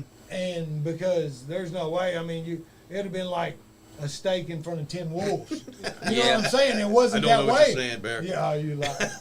anyway. I don't know what you're October, saying. used to be they'd have them in separate dressing rooms. and yes, Yeah. but the deal was like these guys were, like I said, when I would go to On their Soft. bones. when I on would their go games. to Memphis Mhm. at Rupp Arena Yep. every one Thursday a month or two, Something every like other. that. Yeah. When I looked in the ring, I was scared to death. I would not want to meet one of those guys Yeah. in the parking lot. Absolutely. Now you can look at- when we were working, the people in the crowd didn't want to meet one of us in the Right. parking lot. Right. Now That's right. people are watching shows like I can whoop his ass. I say Yeah. the same I can thing. whoop his I say the ass. same I can whoop thing. his ass. Hey, There's no tough guys. There's There's not. I'm not There's saying not. there's none. There's probably a few tough guys that's filtered in, Yeah. but the majority, like when people are entertained by a dude with his hands in his pocket, Yep. tapping yep, a dude on the yep. leg, like Not a fan. you're easily Not a entertained, fan, son man. of a bitch, and that's That's not an insult wrestling. to the business. Be It's money. not wrestling. Your son literally If- says, if he- I look at them today, now I think I could take anyone on that show. Right. Yeah, If I he would've mean, done something like that to me Oh, right in the He would have jaw. went in the shower. Right, It would have never came out. right. I mean, it was just you just watch this and you're like, there's no buy-in anymore. No, That was no. the thing. So and so another philosophy I got, we believed. Mm-hmm. Right. We believed wholeheartedly. Yep. Then there was that moment of internet where, it kind of drifted away, but then Stone Cold came. Yep. And he Yep. made it fun to Yep. believe again. Yep. Because he was a redneck. And you he believed drank he could kick beer, somebody's ass. And you Yes. believed he'd kick And he somebody's was ass. actually So throwing potatoes. That was you actually didn't Everybody fully- hated their boss. You Yep. didn't fully Yeah. believe, Yep. but you lost yourself in that Yep. moment You again. suspended your disbelief. Right. Yes. In that moment. There's none of that. Yep. There's not one person I Yeah. look at and I'm like, man, that's great. Yep. Outside That- of Randy Orton, there's just nobody There's left. somebody there you think, man, that guy can really kick somebody's ass. Right. I mean, I think you guys grew up more with Mid South. Am I right with, Yeah, with yeah, that? yeah, See, it is. It didn't make Memphis. its way up in Cincy, where we were from. But Jim Crockett Promotions was Right. what I loved, man. That was my favorite. Yes. And you had guys like Magnum, Magnum too. and, Yeah. and Related more. You Garvin. related more to him. Yeah, absolutely. You're like, dude, those guys would whip somebody's Yeah. ass, Right. right? Yeah. You wouldn't want to see him in a dark alley. You would not want to see them in a I mean, dark Vader. alley, Could man. you imagine Yes. being a kid and walking up to Vader Right. with that mask on? Right. You'd be scared. Right. I mean, Shoot look at yourself. Bruiser Brody. Right. Right. Yes, I bro. mean, Joe Bro, Rogan. yeah. Joe LeDuc. You know those Would guys could cross kick him. somebody's ass, right? Yes. So, and if you saw them at the airport, you saw them at a bar. Yeah. If you weren't a wrestling fan, you're like, Right. those guys are somebody, right? Right. Now Right. today, Nah. they look like college kids, Yeah, one of them man. guys got in my Yeah. face. I smacked piss out of They him. don't- Like, I wouldn't be afraid to. Yeah. Exactly. I might get my ass whooped, but I'll try it. Yeah, I mean it's a spot monkey thing. They can run all those spots and high fly. And So- they're better athletes than any of us Oh, were, right. or those Jim Crockett or Mid South But they're guys. not like the the workers. storyteller. Right. And They're that's not what the the- workers. That's what the Right. people want. Yes, So- that's what they want now. So now, when wrestling's coming to town, it's like the circus is coming. It to is. Town. Yeah. It's a Barnum and spectacle. Bailey. It's a Yeah. show. Gymnastics. It's a spectacle. Yeah. They're gonna do gymnastics. Yep. They're gonna do this. Yep. Nobody is worried about somebody dying. Nope. Right. Like I remember Yep. my brother, Daddy, Jerry, the King's bleeding. Yeah. The King's bleeding. Get Yep. down there and help him. He's gonna die. Yep. Like, as kids, Or like when Andy Kaufman got piled yeah, dry oh, on you Yeah. thought his he was neck. dead. Yeah, yeah. You thought he was dead. Yeah, now you're going there and you're watching a Cirque du Soleil show. Yeah. You know, Right. you're watching acrobats and that. And But- it sucks because it's taking away what you should be enjoying. Right, Yeah. but so many people now are just glued to their phones, Right. and if you're not doing that, then they're going to start flipping through Twitter or something like that Yeah, that because sucks. nobody has any attention span anymore, and it Unless sucks. But you man, can find a small town. yep, That's the only Yep. shot of real wrestling Yep. has is to find very small towns. That's run where I very wanna be. small shows, 250, 500 people. Yep. Run those shows if you want to be a true wrestling Right, show. sure. And I'm Well- not saying what they're doing is not right. I'm just saying it's not the Yeah. same. Right. Real quick, Reddy X wants to say to y'all, Cat and Justice came down first. How did you guys get the MWA? how did we get there? Yeah. Oh, okay. We talked about it at the beginning of the show because Ivory Nichols was coming down working with those guys, and then Ivory brought Chris Justice and Chris Harris down, and then those guys started working down there, and then they brought Ainge and I down. And as I mentioned at the beginning of the show, we actually bought tickets and we sat on opposite sides because we didn't want people to see us there together if we were going to eventually be working there. And then Danny came out and introduced himself and started telling us all the names who had passed through Georgetown and MWA. And man, we were just in awe. My eyes are like as big as saucers. Like, this is where I need to be. And Danny's like, well, if you want, you all come down next week and bring your stuff, and I'll try to get you on the show. We were doing that little thing called kayfabe. Yes, Right, yes, right. yes. That's So- what Yes. wrestling Yeah. needs. That's today. what happened Well, to it's professional over. wrestling. It It's- took a shit Yeah. when people stopped kayfabe. Right. No, Yep. Nobody told us to do that. Nobody just told done us. it. We Right. just did it because Hey, Bear. Al's here. He's just tuned in. Fuck Al. Fuck yeah. So it's the end. It's 10. Yep. So here's the deal. Here's a good one. Here's a good question, and we'll go around the room, and I'll go last. Who's somebody, and we're not saying this in a bad way, but you don't feel like got their push or lived to their potential. You know what I mean? Like you feel like you look at this person, they could have did so much more than they did, whether it was they were money hungry or they're drug or whatever. Who you got? Are you talking about like the independent Like, scene that we yeah, were at, or that we worked with, or you worked with, that could have made it and just for unseen reasons or whatever just didn't live up to the potential? That's really hard to say, man. It's really hard to say. Man, that's a good question. Well, I'll go first. Okay. I was gonna go last because I got somebody. Yeah, Jim go. Chadwick. Yeah, 100%. yeah. He Great could have guy. went anywhere. Oh, yeah. He could have been on any show Yeah. as a manager. Yep, absolutely. I mean, Yeah. and he just didn't want to. Right, He loved. right. I asked him many times. He said, "Man, ECW's called, WWE's called." He said, "This is what Yeah. I'm gonna do." And Yeah. you know that's cool. But I'm just saying, like, this dude could have. I mean, he could have done anything. Yep. With wrestling. I'm glad And you just chose. It could be Yeah. a referee or Yeah. anybody. No, I'm you know, glad you just said it saying. because I'm thinking workers. Yeah, me too. But Yeah. now you say that, I know exactly who Rick. it is. It's Rick Toms. Right. Yeah, Rick I was gonna Toms. say that. So, Right when you said as I that. said, Yeah. Rick was the greatest announcer Yeah. of all time. But for those that don't know, Rick was married, and then his divorce It was bad. was bad, and then he became a single father with a little guy. Yeah, I mean, I a remember, little yeah, guy, just man. bring 'em. And he had a couple calls with I think Borash and Jared. They were interested in bringing him down to TNA, and he just couldn't. Right? He was a dad, so his priorities were right in line where they needed to be. That's right. But Rick Toms, by far, I think he could have went Right. to the moon, man. He could have been as big as Howard Finkel was in, Yep. in his Oh, day. Yeah. Easily. Yeah. So I'm glad you said Chadwick because Yeah. it took my mind off of the workers but Rick without That was the a shadow of a first doubt. thing that came to my mind. Was I it? looked at you, you're gonna say it right when you started talking. Yeah, I would So, I yeah, would say definitely Rick Toms, Rick man. Toms. Yeah. I agree. Yeah. Yeah. Same situation for me when Yeah. I was going to Burt Yeah. before the deal. Yeah. He was like, "Man, moved in." So I'm working at school. I got two boys. They live with me. Yeah. And I'm working at school. Yep. Got insurance. Everything. Yep. He's like, "Man, I get you on TNA in 3 weeks. Come Yep. down here. I'll put you up in the stadium in. Pay Yep. you $200 a week." You know, Who can live off that? But who yeah. can quit their Yeah. job? Bring Yeah. two boys to live in a motel Yep. that's in diapers. Yeah. Same. It just yeah. couldn't happen. Yeah. And I said I can't. Yeah. you You know, did right, can't. I yes, can come down yes. every Tuesday. I can come down whenever, but I can't move Yep. and dedicate.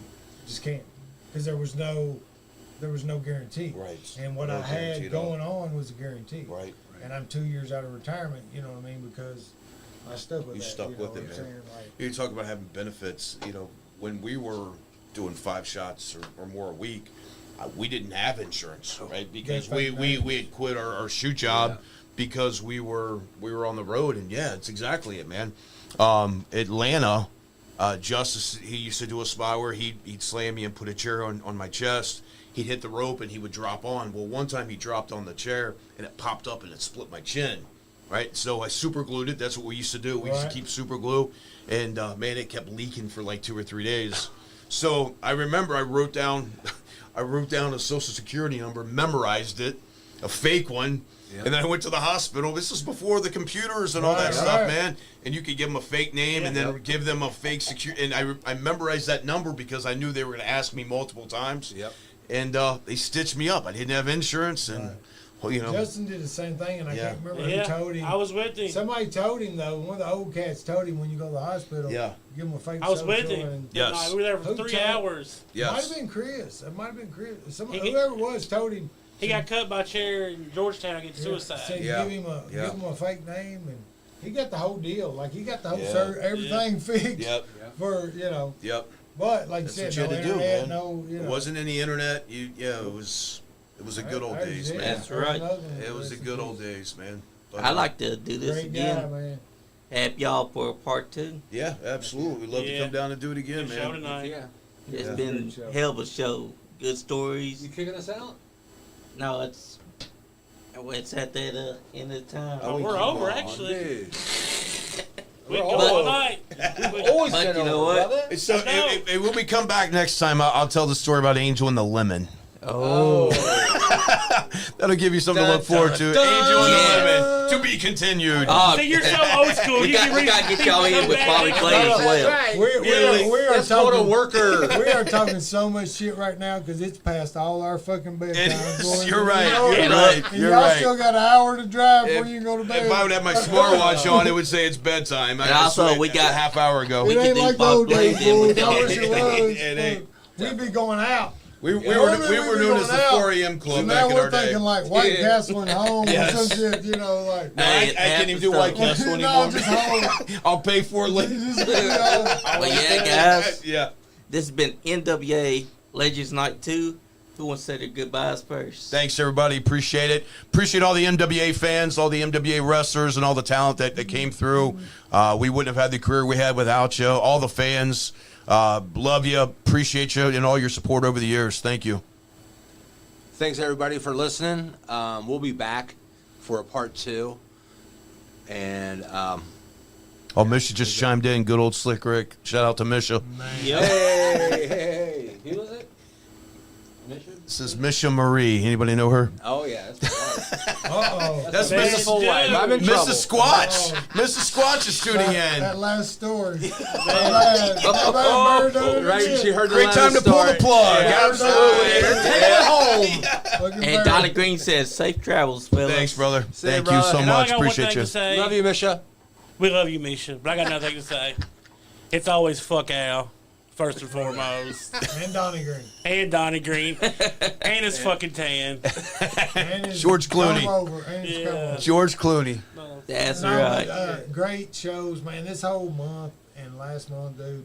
The names that just come through here, dude, it's been phenomenal. Thanks for having us. And Yes, I thank mean, you. know, you guys, my brothers, I love you guys. Love you, bro. I hate that it's been so long, and I was just talking to Ainge about that. Like, it's not going to be a funeral.